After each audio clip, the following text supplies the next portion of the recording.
Joyce T വിയിലൂടെ ഞങ്ങളെ ശ്രദ്ധിക്കുന്ന എല്ലാവർക്കും യേശുക്രിസ്തുവിന്റെ നാമത്തിൽ ഞങ്ങളുടെ സ്നേഹവും വന്ദനവും അറിയിക്കുന്നു. പ്രിയപ്പെട്ട ദൈവമക്കളെ, നിങ്ങളൊക്കെ കർത്താവിൽ സന്തോഷമായിരിക്കുന്നു വിശ്വസിക്കുന്നു. കർത്താവ് നിങ്ങളെ എല്ലാവരെയും ധാരാളം അനുഗ്രഹിക്കുമാറാകട്ടെ. നിങ്ങൾക്ക് ആർക്കെങ്കിലും നിങ്ങളുടേതായ സാക്ഷ്യങ്ങൾ ഞങ്ങളുടെ ചാനലിലൂടെ പറയുവാൻ ആഗ്രഹമുണ്ടെങ്കിൽ ഞങ്ങളുടെ സ്ക്രീനിൽ കാണുന്നതായ നമ്പറിൽ ഞങ്ങളെ കോൺടാക്റ്റ് ചെയ്യാവുന്നതാണ്. നമ്മോടൊപ്പം അനുഗ്രഹിക്കപ്പെട്ടതായ ഒരു കർത്താവിൻ്റെ ദാസിയാണ് കടന്നു വന്നിരിക്കുന്നത്. തൻ്റെ ജീവിതത്തിൻ്റെ അനുഭവത്തെ ഷെയർ ചെയ്യേണ്ടതിനും ആ സാക്ഷ്യം നിങ്ങൾക്കൊക്കെ ആശ്വാസവും ബലവുമായി തീരുമെന്ന് ഞാൻ കർത്താവിൽ വിശ്വസിക്കുന്നു. കർത്താവ് എല്ലാവരെയും സഹായിക്കട്ടെ, അനുഗ്രഹിക്കട്ടെ. Okay, praise Lord സിസ്റ്റേ. കർത്താവ് സന്തോഷമായിരിക്കുന്നുവല്ലോ. സന്തോഷമായിട്ടിരിക്കുന്നു. കർത്താവ് ദാസി ഞങ്ങളോടൊപ്പം ആയിരിക്കുന്നതിൽ സന്തോഷമുണ്ട്. ആർദ്രവുമായി ഞങ്ങൾ ഈ ചാനലിലേക്ക് ദേവദാസിയെ സ്വാഗതം ചെയ്യുന്നു. Praise lord. ജീവിതത്തിലെ ഒത്തിരി അനുഭവങ്ങളുണ്ടെന്ന് മനസ്സിലാക്കുന്നു. ഈ നാളുകളിൽ വളരെ മാനസികമാകുന്ന ഭാരങ്ങളിലൂടെ ഒക്കെ കടന്നു പോകുന്നുവെന്ന് മനസ്സിലാക്കുന്നു.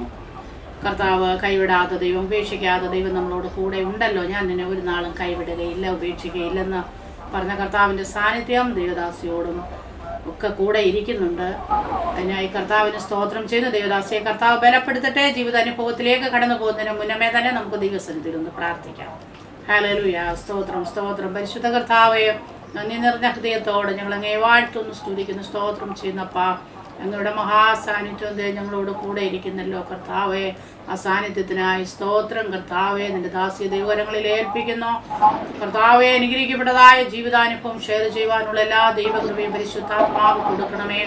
കേൾക്കുന്നവർക്ക് ഏറ്റവും അനുഗ്രഹമായി തീരുവാൻ, ആശ്വാസമായി തീരുവാൻ, ദൈവ സാന്നിധ്യം അറിയുവാനാ കർത്താവ് ഇടയാക്കണം. ഞങ്ങളുടെ സാന്നിധ്യത്തിൽ ഞങ്ങളെ ഇരുത്തിയാട്ടാ. യേശുക്രിസ്തുവിന്റെ നാമത്തിൽ തന്നെ ആമേൻ, ആമേൻ, ആമേൻ. Praise Lord. ദേവദാസിയെ നമ്മളോടൊപ്പം ഇവിടെ നാട് ജോയിൻ ചെയ്തിരിക്കുന്നതെന്നും വീട്ടിൽ ആരൊക്കെ ഉണ്ടെന്നൊന്ന് പരിചയപ്പെടുത്തിയാട്ടെ നമ്മുടെ പ്രേക്ഷകരുടെ അറിവിന് വേണ്ടി. എന്റെ പേര് അനി സാജു എന്നാണ്. ഞാൻ എറണാകുളത്ത് മുളന്തുരുത്തിയില് പുളിക്കന്മാര് പാമ്പ്ര എന്ന് പറയുന്ന സ്ഥലത്താണ് ഞങ്ങൾ താമസിക്കുന്നത്.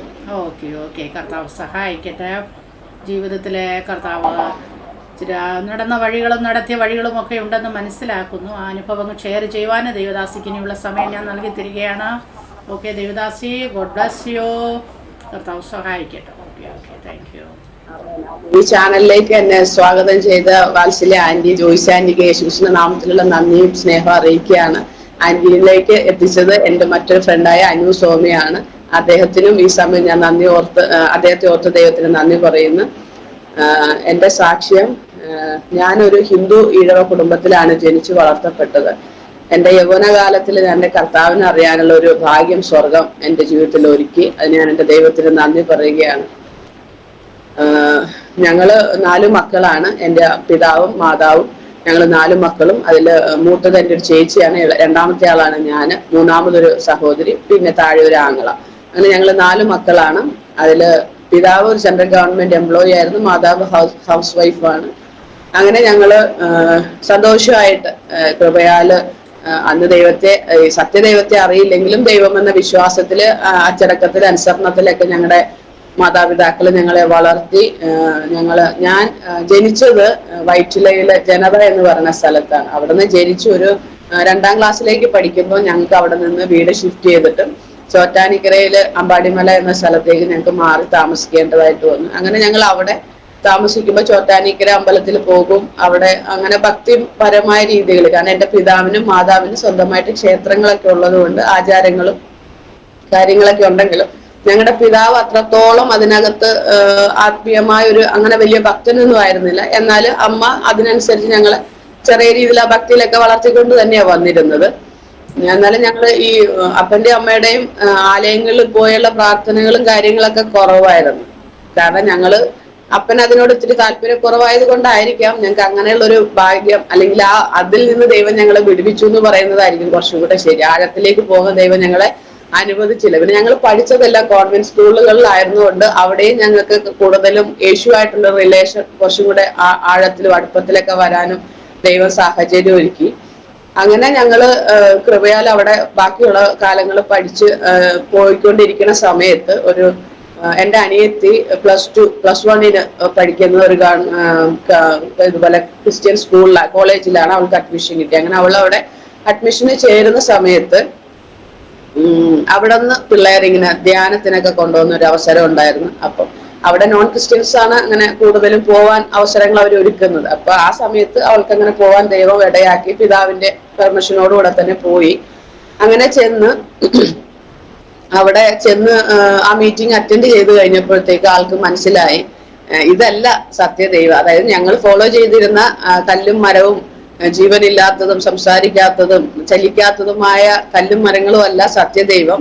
ജീവനുള്ള സംസാരിക്കുന്ന, കേൾക്കുന്ന, നമ്മളോട് കൂടെ നടക്കുന്ന, നമ്മുടെ ആവശ്യങ്ങൾ അറിയുന്ന, അല്ലെങ്കിൽ നമ്മളെ സൃഷ്ടിച്ച ഒരു സൃഷ്ടാവായ ദൈവം ഭൂമിയിൽ ഉണ്ടെന്ന്, അല്ലെങ്കിൽ സ്വർഗത്തിൽ ഉണ്ടെന്നുള്ളൊരു സത്യം ഞങ്ങൾക്ക് അന്ന് അങ്ങനെ മനസ്സിലാക്കാനിടയായി. അപ്പൊ ഞങ്ങൾ 3 പേരും സഹോദരിമാര് നല്ല കൂട്ടുകാരെ പോലെയായിരുന്നു. ആ പ്രായം 2 വയസ്സ് ഗ്യാപ്പൊക്കെ ആയതുകൊണ്ട് നന്നായിട്ട് നല്ല റിലേഷൻ ആയിരുന്നു. അപ്പൊ അതുകൊണ്ട് അവള് വന്ന് അത് പറഞ്ഞപ്പോ ഞങ്ങളും അത് പൊതുവിൽ അങ്ങ് അംഗീകരിച്ചു. അതിനോട് ചെറിയ ചായ്വോടുകൂടെ ഞങ്ങൾ പിന്നെ ബൈബിളും അവള് കൊണ്ടുവന്നു.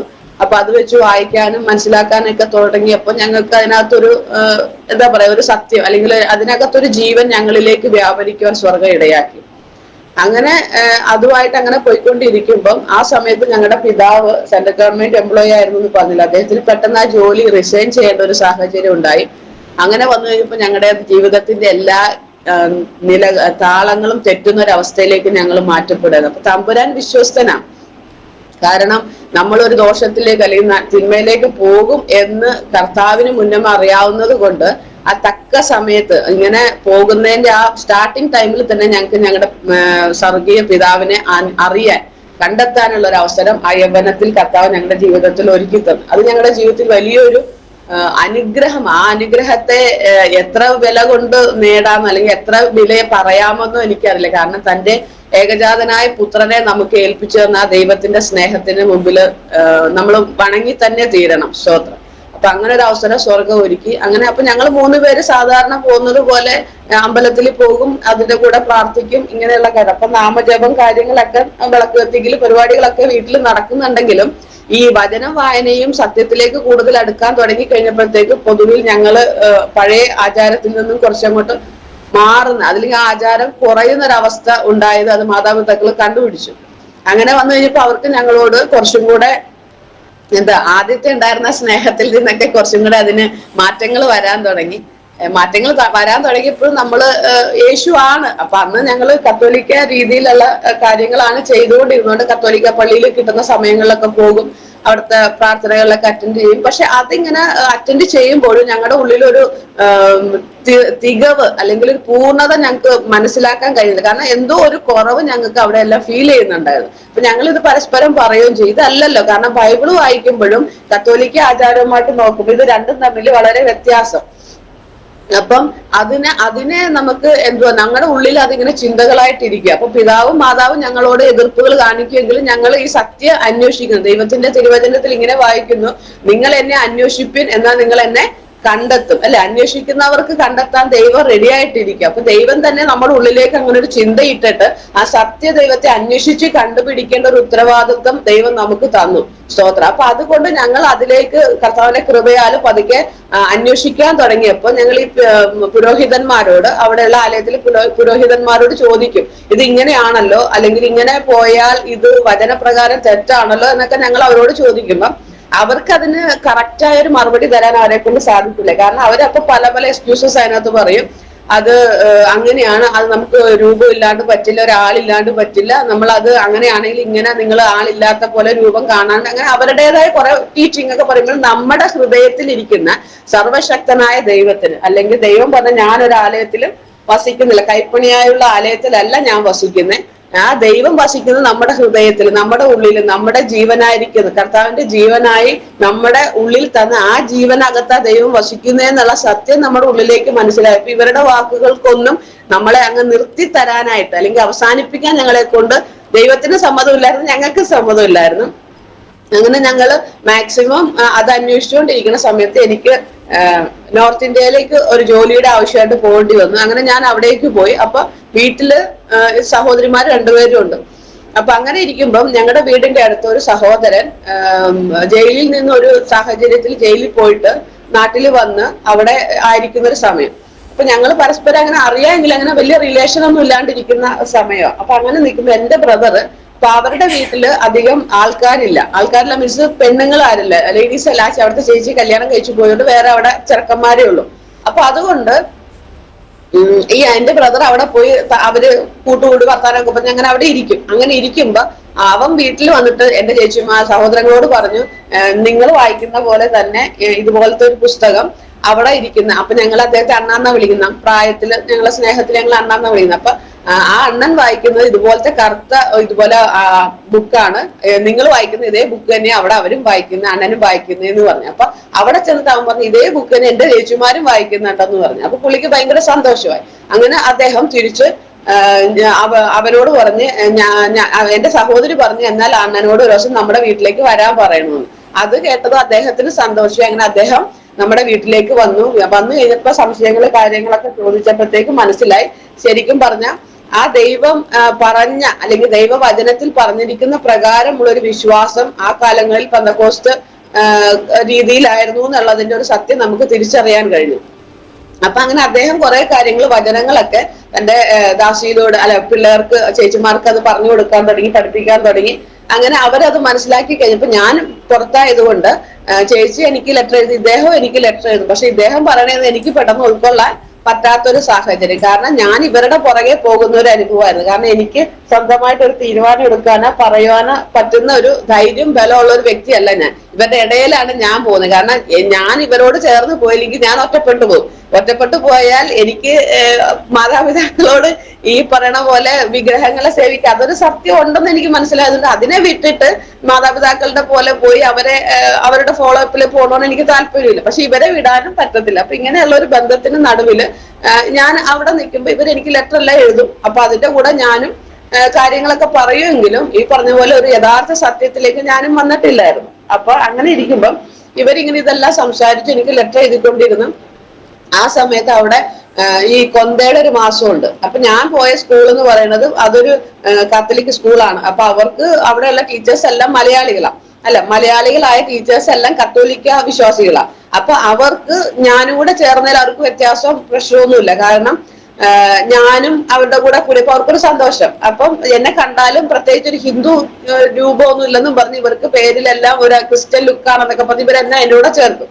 അവരെക്കാളും തീവ്രതയോടെ ഞാൻ രാവിലെ എഴുന്നേക്ക് 6 മണിയുടെ കുർബാന അങ്ങനെ അതിലൊക്കെ അവരേലും തീക്ഷ്ണതയോടെ ഞാൻ പോകുന്നത്.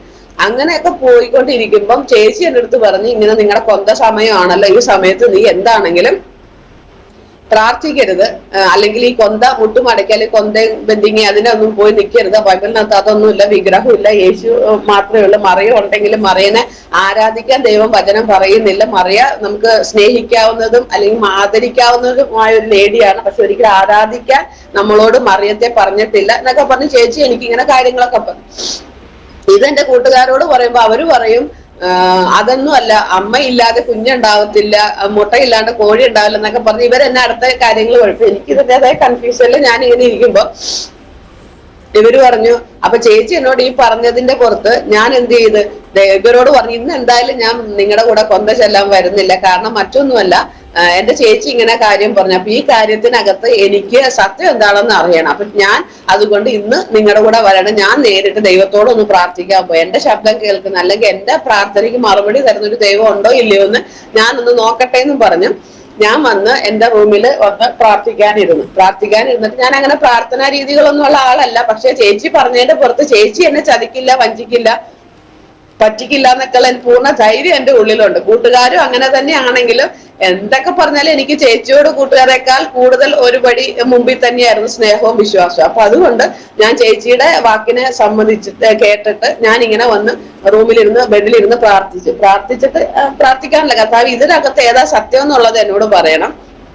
അല്ലാതെ ഞാനിങ്ങനെ ഒന്നിലും അല്ലാത്ത അവസ്ഥയിൽ ഇപ്പൊ ഇവർ ഇന്ന് ഇത് പറയുന്നു, നാളെ വേറെ പറയുന്നു, ഓരോ സമയം മാറാൻ എന്നെ കൊണ്ട് പറ്റത്തില്ല. അപ്പൊ വ്യക്തവും ശക്തവുമായി ഇതിനകത്ത് ഉറപ്പുള്ളത് പറഞ്ഞ, അല്ലെങ്കിൽ ഞാൻ എന്റെ പാട്ടിന് പോകുന്നു പറഞ്ഞിട്ട് ദൈവസന്നിധിയില് ഞാൻ ഇത് പറഞ്ഞിട്ട് ഞാൻ ഇരുന്ന് ഇങ്ങനെ പറഞ്ഞുകൊണ്ട് ബൈബിൾ എന്റെ കയ്യിലുണ്ടായിരുന്നു. ആ ബൈബിൾ എടുത്ത് ഞാൻ ഇങ്ങനെ തുറക്കുമ്പോ അതിനകത്ത് കർത്താവ് എനിക്ക് പെട്ടെന്ന് എന്റെ കണ്ണ് പോയി ഉടക്കിയ വചനം ഇങ്ങനെയാണ്. 1 തിമോത്തി അതിന്റെ 2-ാം അധ്യായം അതിന്റെ 4-ാം വാക്യത്തിൽ ഇങ്ങനെ വായിക്കുന്നു, അവൻ സകല മനുഷ്യരും രക്ഷ പ്രാപിപ്പാനും സത്യത്തിന്റെ പരിജ്ഞാനത്തിൽ എത്തുവാൻ ഇച്ഛിക്കുന്നു. ദൈവം ഒരുവൻ, ദൈവത്തിനും മനുഷ്യർക്കും മധ്യസ്ഥൻ ഒരുവൻ, എല്ലാവർക്കും വേണ്ടി മറുവിലയായി തന്നെത്താൻ കൊടുത്ത മനുഷ്യനായി ക്രിസ്തു യേശു തന്നെ. ഈ വചനം വായിച്ചു കഴിഞ്ഞപ്പോഴത്തേക്ക് എനിക്ക് പറയാൻ അറിയില്ല എന്തെന്നില്ലാത്ത സന്തോഷം. കാരണം ഇങ്ങനെ ഒരു മനുഷ്യൻ വന്ന് നമ്മളോട് സംസാരിക്കുന്ന പോലെ ഞാൻ എൻ്റെ ഹൃദയത്തിൽ ചിന്തിച്ച ചോദ്യത്തിന്റെ മറുപടി ഈ പുസ്തകത്തിനകത്ത് ഇങ്ങനെ ഒളിപ്പിച്ചു വെച്ചിട്ടുണ്ടെന്നുള്ളത് സത്യത്തിൽ അപ്പോഴും എനിക്ക് മനസ്സിലാണ്. അപ്പൊ ഈ പുസ്തകം ഒരു സാധാരണ പുസ്തകം അല്ലെന്നും നമ്മളെ സൃഷ്ടിച്ച ദൈവത്തിന്, നമ്മുടെ ജീവന്റെ ഉറവിടമായ അല്ലെങ്കിൽ ഉടമയായ ദൈവത്തിന് അല്ലെങ്കിൽ നമ്മളെ കുറിച്ച് പദ്ധതി ഉണ്ടെന്ന്, അല്ലെങ്കിൽ ആ ദൈവം എപ്പോഴും നമ്മളെ കുറിച്ച് ജാഗരിച്ചു കൊണ്ടിരിക്കുന്നു എന്ന്, അല്ലെങ്കിൽ നമ്മൾ ആ സത്യത്തിലേക്ക്, യഥാർത്ഥ തീക്ഷ്ണതയിലേക്ക് ആ ദൈവത്തെ കണ്ടെത്തി അന്വേഷിച്ച് ദൈവത്തിലേക്ക് തന്നെ മടങ്ങി വരണമെന്ന് ദൈവം വ്യക്തമായി ശക്തമായി നമ്മളിൽ നിന്ന് ആഗ്രഹിക്കുന്നു എന്നുള്ള ആ തിരുവചനത്തിന്റെ ഉറപ്പ് യേശുവിന്റെ നാമത്തിൽ എനിക്ക് അന്ന് മനസ്സിലാക്കാൻ കർത്താവ് എന്റെ ജീവിതത്തെ തുറന്നു. അത് എന്റെ ജീവിതത്തിന്റെ ആ ടേണിംഗ് പോയിന്റ്. അന്നാണ് ഞാൻ രക്ഷിക്കപ്പെട്ടു, മാനസാന്തരപ്പെട്ട ആ കർത്താവിനോട് ചേരുന്നത്. പക്ഷെ അത് കഴിഞ്ഞ് സ്നാനം കാര്യങ്ങൾ ഇതിനെക്കുറിച്ചൊന്നും എനിക്കല്ല. കാരണം അവിടെ അങ്ങനെ ഒരു പ്രാർത്ഥന അന്തരീക്ഷങ്ങളൊന്നും ഇല്ലാത്തതുകൊണ്ട് നമുക്ക് മറ്റുള്ളതായ രീതികളിൽ പോയി അവിടെ മീറ്റിങ്ങുകളൊന്നും അറ്റൻഡ് ചെയ്യാൻ പറ്റത്തില്ല. അപ്പൊ പിന്നെ ബുക്കുകൾ അടച്ചു വെക്കി, ഇടയ്ക്ക് ബൈബിൾ എടുത്ത് വായിക്കുക. അതിനകത്ത് മനസ്സിലാക്കുന്നതോ അല്ലെങ്കിൽ ആഴോ അങ്ങനെയുള്ള ഒരു ദൈവശബ്ദമൊന്നും ഞാൻ പിന്നീട് കേട്ടിട്ടില്ല. അങ്ങനെ പോയിക്കൊണ്ടിരിക്കുമ്പോ നാട്ടിൽ വന്ന് സ്നാനപ്പെടാൻ ഞങ്ങൾ 3 പേരും ഒരുമിച്ച് സ്നാനപ്പെടാൻ ദൈവം ഞങ്ങളെ സഹായിച്ചു. അങ്ങനെ ഞങ്ങൾ ഒരുമിച്ച് സ്നാനപ്പെട്ടു. സ്നാനത്തിന് ശേഷം ഞങ്ങളുടെ വിവാഹം എന്ന് പറയുമ്പോൾ ഈ പറഞ്ഞ പോലെ ഞങ്ങളുടെ മാതാപിതാക്കൾക്ക് ഞങ്ങൾ ഈ വിശ്വാസത്തിൽ വന്നത് അവർക്ക് ഒത്തിരി ഞങ്ങളോട് ദേഷ്യമായി, അല്ലെങ്കിൽ അവരുടെ ആചാരങ്ങളെ വിട്ടിട്ട് ഞങ്ങൾ ഈ ദൈവത്തിലേക്ക് വരുന്നത് അവർക്ക് ഒട്ടും അംഗീകരിക്കാൻ പറ്റില്ല. പക്ഷെ അവർ ഞങ്ങളുടെ മുമ്പിൽ ഒരു പരിധി വരെ മറച്ചു വെച്ചിട്ട് അവര് ഞങ്ങളോട് ഹാപ്പി ആണെന്ന് കാണിക്കുമ്പോൾ അവർ പുറകെ സൈഡിൽ നിന്ന് അവരുടേതായ ആചാരങ്ങളും അതിൻ്റെതായ കാര്യങ്ങളൊക്കെ അവർ ചെയ്യുന്നുണ്ടായിരുന്നു. പക്ഷെ ഇത് നമുക്കറിയില്ല. അപ്പൊ അങ്ങനെ ഞങ്ങളുടെ വിവാഹത്തിൻ്റെതായ ആവശ്യം വന്നപ്പോഴത്തേക്ക് അവര് സമ്മതിച്ചില്ല. അവര് പറഞ്ഞ് വിവാഹം കഴിക്കുന്നെങ്കിൽ നിങ്ങൾ അവരുടെ ആചാരപ്രകാരമേ കഴിക്കാൻ പറ്റത്തുള്ളൂ. അങ്ങനത്തെ ഒരു സാഹചര്യം വന്നപ്പോ ഞങ്ങൾ പറഞ്ഞു, ഞങ്ങളെ ശദ്രക് മേശക് അബേദ്നഗോ പറഞ്ഞ പോലെ ഞങ്ങളെ വിടുവിച്ചാലും ഇല്ലെങ്കിലും, അതായത് ഞങ്ങൾ വിവാഹം കഴിച്ചാലും ഇല്ലെങ്കിലും ഞങ്ങള് വിവാഹം കഴിക്കുവാണെങ്കിൽ രക്ഷിക്കപ്പെട്ട ഒരു മകനെ കഴിക്കത്തുള്ളൂ. വിവാഹം കഴിച്ചില്ലെങ്കിൽ ഞങ്ങൾ ഇങ്ങനെ ഇരിക്കും. കാരണം നമുക്കന്ന് ജോലി ഉള്ളതുകൊണ്ട് ഞങ്ങൾക്ക് ഞങ്ങളുടേതായ കാര്യങ്ങളിലൂടെ പോകാനുള്ള സൗകര്യം ഉണ്ടായിരുന്നു. പക്ഷെ ഞങ്ങൾക്ക് മാതാപിതാക്കളെ അനുസരിക്കണം, ബഹുമാനിക്കണം എന്നുള്ള ദൈവത്തിന്റെ കൽപ്പനയിലും ഞങ്ങള് ദൈവത്തോട് ഞങ്ങളുടെ കണ്ണുനീരോടെ ഞങ്ങൾ അപേക്ഷിക്കും. കാരണം അവരെ വിട്ടിട്ട് അവരെ അനുസരിക്കാതെ നമുക്ക് ഈ ലോകത്തില് ജീവിക്കുന്നത് കൊണ്ട് യേശുവിൽ വിശ്വസിച്ചു എന്ന് പറയുന്നതിനകത്ത് കാര്യമില്ലല്ലോ. അപ്പൊ ഞങ്ങൾ ഈ വചന, കാരണം ഹിന്ദു ആചാരത്തിനകത്ത് നമുക്ക് ഭയങ്കര എന്താ പറയാ തീക്ഷണതയാ, അല്ലെങ്കിൽ സത്യത്തിന് അതിനു വേണ്ടി നിൽക്കുക എന്നൊക്കെ പറഞ്ഞ് നമ്മൾ അങ്ങനെ ചെറുപ്പത്തിലെ പഠിപ്പിച്ചു വന്നിരിക്കുന്നുണ്ട്. ഈ വചനം കുറച്ചും കൂടെ പഠിച്ചപ്പോ അതിനകത്തും ഇതേ കാര്യങ്ങൾ കുറച്ചും കൂടെ ആഴത്തോടെ പറയാൻ തുടങ്ങിയപ്പോൾ ഞങ്ങളുടെ ജീവിതത്തിനകത്തേക്ക് ഈ വചനം കൊണ്ടുവന്നപ്പോ അത് അനുസരിക്കുക എന്നുള്ളതിലാണ് കർത്താവിന്റെ വചനം പറയുന്നത്. നിങ്ങൾ എന്നെ സ്നേഹിക്കുന്നുവെങ്കിൽ എന്റെ കൽപ്പനകളെ അനുസരിക്കണം. അപ്പൊ കർത്താവിനെ സ്നേഹിക്കുമ്പോൾ കർത്താവിന്റെ കൽപ്പന അനുസരിക്കണം. ആ കൽപ്പന എന്ന് പറയുന്നത് മാതാപിതാക്കളെ ബഹുമാനിക്കുക, അവരെ അനുസരിക്കുക എന്നല്ല, ക്രിസ്തുവിൽ അവരെ ബഹുമാനിക്കുക, അനുസരിക്കുക. അപ്പൊ ഈ ഒരു കാര്യം കിടക്കണോണ്ട് നമുക്ക് മറുത്ത് ചിന്തിക്കാനും പറ്റത്തില്ല. അപ്പൊ ഞങ്ങൾ പ്രാർത്ഥിക്കും, കർത്താവെ ദൈവഹിതം പോലെ അല്ലെങ്കിൽ ദൈവം ഞങ്ങൾക്ക് വേണ്ടി ഇങ്ങനെ കാര്യങ്ങൾ ഒരുക്കണമെന്ന് ഞങ്ങൾ പ്രാർത്ഥിക്കാൻ തുടങ്ങി. അപ്പൊ ആദ്യ സമയങ്ങളിൽ പിതാവ് അതിന് ഒത്തിരി എതിർപ്പ് പറഞ്ഞെങ്കിലും പിന്നീട് വീണ്ടും ഒരു വർഷം കഴിയുമ്പോഴത്തേക്ക് പറയും, ഞാൻ കല്യാണത്തിന് സമ്മതിക്കാം, പക്ഷെ കല്യാണം കഴിക്കാൻ ഞാൻ നിങ്ങൾക്ക് സാമ്പത്തികമോ ഒന്നും തരത്തില്ല എന്ന് പറയും. അപ്പൊ ഞങ്ങൾ ആ വിഷയം വെച്ച് പ്രാർത്ഥിക്കും. അത് കഴിഞ്ഞ് അത് ഒരു വർഷം കഴിയുമ്പോഴത്തേക്ക് അടുത്ത പറയും, വിവാഹത്തിന് സമ്മതിക്കാൻ സാമ്പത്തികം തരാം, പക്ഷെ കല്യാണം കഴിച്ചാൽ ഞങ്ങളുടെ വീട്ടിൽ നിൽക്കാൻ പറ്റില്ല, എല്ലാവരും നിങ്ങളുടെ രീതിയിൽ അങ്ങ് പൊയ്ക്കണം എന്ന് പറയും. അപ്പൊ അതൊക്കെ പറയുമ്പോൾ നമുക്ക് ഒത്തിരി അങ്ങ് ഭാരമാണ്. അന്നൊന്നും അത്ര ആഴത്തിൽ അറിഞ്ഞുകൂടാ. അങ്ങനെ വന്ന് അവസാനമായപ്പോഴത്തേക്ക് ഫറവോന്റെ ഹൃദയത്തെ ദൈവം കഠിനമാക്കിയതുപോലെ ആ കഠിനതയ്ക്കകത്ത് ഞങ്ങളുടെ ദൈവത്തെ കൂടുതൽ ആഴത്തിൽ രുചിച്ചറിയാനുള്ള ഒരു അനുഭവം അല്ലെങ്കിൽ ഒരു അവസരം ദൈവം അതിനകത്തൂടെ ഞങ്ങൾക്ക് ഒരുക്കി തരികയായിരുന്നു. അങ്ങനെ ദൈവത്തിന്റെ കൃപയാല് ഞങ്ങള് വീണ്ടും പ്രാർത്ഥിച്ചുകൊണ്ടിരിക്കുമ്പോ അവസാന അമ്മ വന്നിട്ട് ഇങ്ങനെ പറയാൻ തുടങ്ങി, ഈ മെയ് മാസത്തിൽ നിങ്ങളുടെ വിവാഹം നടന്നില്ല എങ്കിൽ ഞങ്ങളുടെ ആചാരപ്രകാരം നിങ്ങളുടെ വിവാഹം നടത്തും. അപ്പൊ അതിന് നിങ്ങൾ ഒരു കാരണവശാലും എതിര് നിൽക്കാൻ പാടില്ല. അപ്പൊ എന്റെ മൂത്ത സഹോദരി ഇങ്ങനെ പറഞ്ഞു, അമ്മ ഞങ്ങൾ വിശ്വസിക്കുന്ന ദൈവം സാധാരണ ദൈവമല്ല, അപ്പൊ ആ ദൈവത്തിനെ വാദിക്കാൻ, ആ ദൈവത്തോട് തർക്കിക്കാനോ പോകരുത്. കാരണം ഞങ്ങളുടെ വിവാഹം അത് ദൈവം നടത്തും, അത് ഏത് മാസമൊന്നും എങ്ങനെയൊന്നും ഇല്ല, ദൈവം വിശ്വസ്തയോടെ ദൈവം ചെയ്തിട്ടുണ്ട്. പക്ഷെ അതിനിങ്ങനെ ഒരു സമയം വെക്കുന്നതിനകത്ത് കാര്യമില്ല. ഞാൻ ഈ സമയം വെക്കും, നിങ്ങൾ ഈ മാസത്തിനുള്ളിൽ നിങ്ങളുടെ വിവാഹം നടന്നില്ലെങ്കിൽ ആ അടുത്ത മാസം ഞങ്ങളുടെ ഇഷ്ടപ്രകാരം നിങ്ങളുടെ വാങ്ങുന്നത് എന്റെ ദൈവമാണ് സത്യ ദൈവം അല്ലെങ്കിൽ യഥാർത്ഥ ദൈവമെന്ന് ഞാൻ നിങ്ങൾക്ക് കാണിച്ചു തരൂ എന്ന് പറഞ്ഞു. അപ്പൊ ഇങ്ങനെ പറഞ്ഞപ്പോഴത്തേക്കും ഞങ്ങൾ ആകെ പെട്ടുപോയി. കാരണം നമുക്കറിയാം നമ്മുടെ ദൈവം ആരാണ്, ആ ദൈവത്തിന്റെ ശക്തി എന്താണ്. പിന്നെ ഞങ്ങളും വേണ്ടിയില്ല. അങ്ങനെ ദൈവത്തിന്റെ കൃപയാൽ ആ മാസം ഞങ്ങളുടെ കല്യാണത്തിലുള്ള കാര്യങ്ങൾ ദൈവം കൃപയാൽ ഒരുക്കി. അപ്പൊ ഞങ്ങളെ സ്നാനപ്പെടുത്തിയ ഞങ്ങളുമായിട്ട് പരിചയമുള്ള ആ ദൈവദാസനോട് ഞങ്ങൾ ഇന്ന് ഞങ്ങളുടെ വിവാഹത്തെ കുറിച്ച് സംസാരിച്ചു. അപ്പൊ അദ്ദേഹത്തിന്റെ ചർച്ചിലെ അസിസ്റ്റന്റ് ആയിട്ട് അദ്ദേഹത്തിന്റെ കാര്യങ്ങളൊക്കെ നോക്കുന്ന ഒരു ദൈവദാസനും കൂടെ അദ്ദേഹത്തിന്റെ വൈഫിന്റെ ആങ്ങള, അങ്ങനെ അവർക്ക് രണ്ടു പേർക്ക് ആ സമയത്ത് വിവാഹബന്ധം ആവശ്യമായിട്ട് ഇരിക്കുമായിരുന്നു. അപ്പൊ അങ്ങനെ അവര് പറഞ്ഞ് എന്നാൽ ഞങ്ങൾ വന്ന് നിങ്ങളെ കാണാന്ന് പറഞ്ഞ് അങ്ങനെ അവര് വന്ന് കണ്ടു, തീരുമാനിച്ചു. അപ്പൊ ആങ്ങളയുടെ വൈഫിന്റെ ആങ്ങളെ എന്റെ ചേച്ചിക്കും മറ്റേയാളെ എനിക്കുമായിട്ട് ദൈവം ഒരുക്കി. അങ്ങനെ ഞങ്ങള് വിവാഹത്തിന്റെ കാര്യങ്ങൾ നിശ്ചയിച്ചു. മെയ് 24 ഞങ്ങളുടെ കല്യാണം ഉറപ്പിച്ചു. 2006 മെയ് 24. അങ്ങനെ കല്യാണത്തിലേക്കുള്ള കാര്യങ്ങളെല്ലാം ക്രമീകരിച്ചുകൊണ്ടിരിക്കുമ്പോ 22 രാത്രി ആയപ്പോഴത്തേക്ക് അമ്മയ്ക്ക് ചെറിയൊരു അസ്വസ്ഥത, ബുദ്ധിമുട്ട് തോന്നി. അമ്മേനെ നേരെ ഹോസ്പിറ്റലിൽ അഡ്മിറ്റ് ആക്കി. അപ്പം ആ സമയത്ത് എനിക്ക് ഭയങ്കരമായിട്ട് എന്താ പറയാ, ശാരീരികമായി ഭയങ്കര ക്ഷീണം, പ്രയാസം, ബുദ്ധിമുട്ടുകള്. ചേച്ചിയാണെങ്കിൽ ഭയങ്കരമായിട്ട് വിവാഹത്തോട് ഭയങ്കര എതിരും. നമുക്ക് ചിന്തിക്കാൻ പറ്റാത്ത ഒരു സാഹചര്യത്തിലൂടെ ഞങ്ങളുടെ ലൈഫ് പോവുക. കാരണം എന്റെ ഇളയ അനിയത്തിയുള്ള അവള് ചെന്നൈയിൽ വർക്കിങ്ങില്ല. അപ്പൊ അവൾക്ക് പെട്ടെന്ന് കയറി വരാനും പറ്റാത്ത സാഹചര്യം. ബാക്കി ആരും വിശ്വാസത്തിലല്ലാത്തതൊന്നും നമ്മളോട്, ആങ്ങളെയാണെങ്കിൽ പിതാവൊന്നും നമ്മളോട് സപ്പോർട്ട് ചെയ്യുന്നില്ല. ഞങ്ങളൊരു പ്രത്യേക സാഹചര്യത്തിലാണ് ഞങ്ങളുടെ കല്യാണം നടക്കുന്നത്. കാരണം നമുക്കിത് ആരോടും പറയാൻ പറ്റില്ല, വിവാഹം കഴിക്കാണ്ടിരിക്കാൻ പറ്റില്ല. നമ്മുടെ അകത്ത് നടക്കുന്നതായ വിഷയങ്ങളെ പുറത്തുള്ളവരോട് പറഞ്ഞാൽ ഞങ്ങൾ വിശ്വാസത്തിൽ വന്നു എന്നും പറഞ്ഞ് ഞങ്ങളെ ആ നാട്ടിലുള്ളവര് 3 വർഷത്തോളം ഞങ്ങളോട് മിണ്ടാണ്ട് നടന്നിട്ടുണ്ട്. കാരണം ആ കാലഘട്ടങ്ങളിൽ ആരും വിശ്വാസത്തിലില്ല. മനസ്സിലായോ? അപ്പൊ അന്ന് ഞങ്ങളുടെ നാട്ടില് എനിക്ക് തോന്നുന്നു ഏറ്റവും കൂടുതൽ പെൺകുട്ടികളുള്ള വീട് ഞങ്ങളുടെ വീടാണ്. ബാക്കി എല്ലാ വീട്ടിലും 1-2 പെൺകുട്ടികളാണ്. അപ്പൊ എല്ലാവർക്കും ഞങ്ങളോട് ഭയങ്കര സ്നേഹവും ഇഷ്ടവും ഒക്കെയാണ്. പക്ഷെ ഞങ്ങൾ ഇങ്ങനെ വിശ്വാസത്തിൽ പോയത് അവർക്ക് ആർക്കും അങ്ങോട്ട് ഉൾക്കൊള്ളാൻ പറ്റാതെ. കാരണം ആ കാലഘട്ടത്തിൽ അവിടെ ആരും ഇല്ലല്ലോ. അപ്പൊ ഞങ്ങൾ എന്തോ വലിയ തെറ്റ് ചെയ്തതുപോലെയും പാപം ചെയ്തതുപോലെയും അവരെല്ലാം ഞങ്ങളോട് മോശമായിട്ട് പെരുമാറാൻ നോക്കുന്നു, അല്ലെങ്കിൽ ഞങ്ങളെ മോശമായി ചിത്രീകരിക്കാൻ നോക്കുന്നു, അല്ലെങ്കിൽ ഞങ്ങളോട് മിണ്ടാണ്ടിരിക്കുന്നു. അങ്ങനെ ഒത്തിരി വല്ലാത്തൊരു പ്രതിസന്ധിയിലൂടെയൊക്കെ ഞങ്ങൾ ആ സമയങ്ങളിൽ കടന്നു പോകുന്നത്. പക്ഷെ നമ്മളെ വിശ്വസിച്ച, അല്ലെങ്കിൽ നമ്മൾ വിശ്വസിക്കുന്ന കർത്താവ് ഇതിനെല്ലാത്തിനും മതിയായവനാണ്. ആ അനുഭവത്തിലൂടെ ദൈവം ഞങ്ങളെ മുന്നോട്ട് നടത്തിക്കൊണ്ടിരിക്കുവായിരുന്നു. അങ്ങനെ ദൈവത്തിന്റെ കൃപയാല് വിവാഹം 24 വിവാഹം ഉറപ്പിച്ചു. അമ്മ 22 ഹോസ്പിറ്റലിൽ പോയി. കല്യാണം 24 കല്യാണം നടക്കുക. അപ്പൊ കല്യാണം നടക്കുന്ന സമയത്ത് ഞങ്ങള് നമ്മുടെ വീട്ടിൽ നിന്നാണ് വിവാഹത്തിനായിട്ട് ഇറങ്ങുന്നത്. അപ്പൊ ഹാളിൽ വെച്ചിട്ടായിരുന്നു കല്യാണം. അത് എറണാകുളത്ത് വെച്ചിട്ട്. അപ്പൊ അങ്ങനെ അവിടെ ഈ 4 പേരുടെയും കൂടെയുള്ള കല്യാണമാണ്. അപ്പൊ വലിയ കല്യാണം, ഒരുപാട് ആൾക്കാർ, 10,500-ലധികം ആൾക്കാരുള്ള ഒരു കല്യാണമാണ്. അപ്പൊ ഇതെല്ലാ കാര്യങ്ങളും ക്രമീകരിച്ച് കല്യാണം അവിടെ നടക്കുന്നു. അമ്മ ഇവിടെ ഇല്ല. പക്ഷെ നമുക്കറിയാം അമ്മ ഹോസ്പിറ്റലാണ്. അപ്പൊ ഞങ്ങൾക്ക് ഒത്തിരി വിഷമമാണ്. കാരണം അമ്മ ഒത്തിരി നല്ലൊരു സ്ത്രീയാണ്, ഒത്തിരി പേരുടെ വിവാഹങ്ങള് സഹായിക്കും, ഒത്തിരി നല്ല കാര്യങ്ങളൊക്കെ ചെയ്യുന്ന ഒരു നല്ലൊരു അമ്മയാണ്. അപ്പൊ സ്വന്തം മക്കളുടെ കല്യാണം വന്നപ്പോ അമ്മ ഇല്ലാത്തതിൽ ഞങ്ങൾക്ക് എല്ലാം മാനസികമായി ഭയങ്കര വേദനയുണ്ട്. പക്ഷെ കല്യാണം നടത്താണ്ടിരിക്കാൻ പറ്റാത്തത് കൊണ്ട് നമ്മൾ കല്യാണം നടത്താൻ തീരുമാനിച്ചു. അങ്ങനെ ഞങ്ങള് അവിടെ ഹോസ്പിറ്റൽ ഓഡിറ്റോറിയത്തിൽ പോയി. ഞങ്ങളുടെ വിവാഹം കഴിഞ്ഞ ഉടനെ അവര് ഞങ്ങളോട് പറഞ്ഞു നമുക്ക് വേഗം അമ്മയുടെ അടുത്ത് പോകാം. അമ്മയുടെ അടുത്ത് പോയി അമ്മയെ കണ്ട് ആശീർവാദം വാങ്ങിച്ച് നമുക്ക് മടങ്ങി വരാന്ന് പറഞ്ഞു. അപ്പൊ ശരിയെന്ന് പറഞ്ഞ് ഞങ്ങള് തയ്യാറായി. ഞങ്ങൾ അങ്ങനെ പോവുക.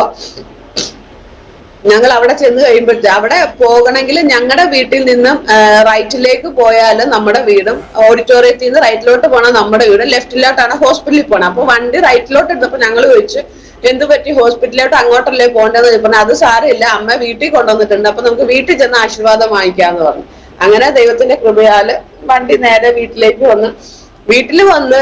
വീട്ടിലേക്ക് ഞങ്ങൾ പോയപ്പോ ഞങ്ങളുടെ വീടെന്ന് പറഞ്ഞാല് കല്യാണ വീടായിരുന്നു. കല്യാണത്തിന് വേണ്ടുന്ന രീതിയിൽ അതിനെ അലങ്കരിച്ച പന്തലൊക്കെ ഇട്ട അങ്ങനത്തെ ഒരു വീട്ടിൽ നിന്നാണ് ഞങ്ങൾ ഇറങ്ങിപ്പോകുന്നത്. പക്ഷെ ഞങ്ങൾ തിരിച്ചു കയറി വരുമ്പോൾ ഞങ്ങൾക്ക് അങ്ങ് ചിന്തിക്കാനോ വിശ്വസിക്കാനോ എന്താ പറയാ, നമ്മളൊരു വേറൊരു ലോകത്തിലായിപ്പോയി. കാരണം ആ തിരിച്ചു വരവെന്ന് പറയുന്നത് ഒരു മരണ വീട്ടിലേക്കായിരുന്നു. കാരണം ആ 2-ാം ദിവസം അമ്മ ഈ ലോകത്തിൽ നിന്ന് മാറ്റപ്പെട്ടു. അതായത് മാർച്ച് 22 രാത്രിയിൽ അമ്മ ഈ ലോകത്തിൽ നിന്ന് മാറ്റപ്പെട്ടു. അപ്പൊ അമ്മ ഡോക്ടറെ അടുത്ത് പറഞ്ഞിട്ടുണ്ടായിരുന്നു ഇങ്ങനെ വിവാഹം, മക്കളുടെ വിവാഹമാണ്, അപ്പൊ അതിനൊരു തടസ്സം ഉണ്ടാവരുത് എന്നുള്ളൊരു കാര്യം അമ്മ ഡോക്ടറോട് പറഞ്ഞിട്ടുണ്ടായിരുന്നു. അപ്പൊ അത് ദൈവം ഞങ്ങൾക്ക് വേണ്ടി ഒരുക്കിയതാ. സ്തോത്രം. അപ്പൊ അങ്ങനെ ദൈവത്തിന്റെ കൃപയാൽ ആരും അറിയാതെ, അതായത് എന്റെ ഇളയ സഹോദരിയും ആങ്ങളെയും അറിഞ്ഞു. അവരുടെ 2 ഫ്രണ്ട്സും അറിഞ്ഞാണ് ആ കാര്യങ്ങൾ അവിടെ സെറ്റ് ചെയ്തിട്ടാണ് ഞങ്ങളുടെ ഇവിടെ കല്യാണം നടക്കുന്നത്. കാരണം ഇത്രയും കാര്യങ്ങൾ റെഡിയാക്കിയിട്ട് കല്യാണം നടക്കാതിരിക്കുക എന്നുള്ളത് ബുദ്ധിമുട്ടായതുകൊണ്ട് ദൈവം നിശ്ചയിച്ച സമയത്ത് തന്റെ വചനം പറയുന്നത് പോലെ ഞാൻ ഏകൻ, ഞാൻ ഒരുവൻ, ഞാനല്ലാതെ വേറെ ഒരു സത്യദൈവം ഇല്ല, ഞാൻ മാത്രം സത്യദൈവം, ഞാൻ അമർത്യനായ ദൈവം, മാറ്റമില്ലാത്ത ദൈവം, ജീവനുള്ള ദൈവം. ആ സത്യദൈവം അന്ന് അമ്മ പറഞ്ഞു എന്റെ ദൈവമാണ് നിങ്ങളുടെ ദൈവത്തെക്കാൾ വലിയവനെന്ന് ഞാൻ മറ്റുള്ളവരുടെ മുമ്പിൽ പറയുമെന്ന് പറഞ്ഞപ്പോ എന്റെ കർത്താവ് പറഞ്ഞു ഞാൻ എന്റെ മഹത്വം മറ്റൊരുവനും വിട്ടുകൊടുക്കത്തില്ല. ആ ദൈവം സത്യദൈവമായവൻ ഹല്ലേലൂയ അന്ന് തന്റെ മഹത്വം ഞങ്ങളുടെ മേൽ വെളിപ്പെടുത്തി. ഹല്ലേലൂയ. അങ്ങനെ ദൈവത്തിന്റെ കൃപയാൽ ഞങ്ങളുടെ കല്യാണം കഴിഞ്ഞ് അന്ന് രാത്രി അമ്മയുടെ ഫ്യൂണറൽ കാര്യങ്ങളെല്ലാം കഴിഞ്ഞ് വീട്ടിലിരിക്കുന്ന സമയത്ത് പുറത്തു നിന്ന് ഞങ്ങൾ ഇങ്ങനെ കേൾക്കുകയാണ്. കാരണം അവിടുത്തെ അവരുടെ പൂജകൾ ആചാരങ്ങളൊക്കെ ചെയ്ത ഒരു ശാന്തിക്കാരൻ അമ്മയോട് ഇങ്ങനെ അമ്മയോട് പറഞ്ഞ കാര്യങ്ങൾ മറ്റുള്ള ഞങ്ങളുടെ പിതാവിനോട് സഹോദരങ്ങളോട് സംസാരിക്കുന്ന ഞങ്ങളിങ്ങനെ കേട്ടത്. അവര് പറയുവാണ് ഈ ചേച്ചി എൻ്റെ അടുത്ത് വന്ന് മക്കളുടെ കല്യാണമാണ്, അവർക്ക് കല്യാണം നടക്കണം, അതിനു വേണ്ടി അവർക്ക് വേണ്ടി പ്രാർത്ഥിക്കണം, പൂജ ചെയ്യണം എന്ന് പറഞ്ഞപ്പോ അവര് പറഞ്ഞു ഓക്കെ, അവർക്ക് വിഷയമുള്ള കാര്യമല്ല, അവരത് ചെയ്യാമെന്ന് പറഞ്ഞു. പക്ഷെ അവരത് ചെയ്യാൻ വന്നപ്പോ അമ്മ ഇങ്ങനെ ഒരു വാക്ക് പറഞ്ഞു, അവര് യേശുവിൽ വിശ്വസിക്കുന്നവരാന്ന് പറഞ്ഞു. അങ്ങനെ പറഞ്ഞപ്പോ ഈ ശാന്തിക്കാരൻ പറഞ്ഞു യേശു വിശ്വസിക്കുന്ന ആളാണെങ്കിൽ ഞാൻ ചെയ്തില്ല, കാരണം എനിക്ക് യേശുവിനെ പേടിയാന്ന് പറഞ്ഞു. അങ്ങനെ യേശുവിനെ പേടിയാന്ന് പറഞ്ഞപ്പോ അമ്മ പറഞ്ഞു അത് സാരമില്ല, എന്റെ മക്കളുടെ കല്യാണം എന്തായാലും നടന്നേ പറ്റൂ, അപ്പൊ അതുകൊണ്ട് എനിക്ക് വേണ്ടി എന്റെ കുഞ്ഞുങ്ങൾക്ക് വേണ്ടി നിങ്ങൾ തീർച്ചയായിട്ടും എന്ത് ചെയ്യണം, ഈ പൂജ ചെയ്യണമെന്ന് പറഞ്ഞു. അങ്ങനെ അപ്പൊ ആ രീതിയിലാണ് അവിടെ പൂജ നടക്കുന്നത്. അപ്പൊ ഞങ്ങൾക്ക് അമ്മ എന്തെങ്കിലുമൊക്കെ ഇങ്ങനെ പഴവും അതും ഇതെല്ലാം കൊണ്ടു തരുമ്പോ ഞങ്ങൾ ഇതെല്ലാം എതിർക്കുവായിരുന്നു, എനിക്ക് ഇത് വേണ്ടെന്ന് ഞങ്ങൾ കഴിക്കത്തില്ല.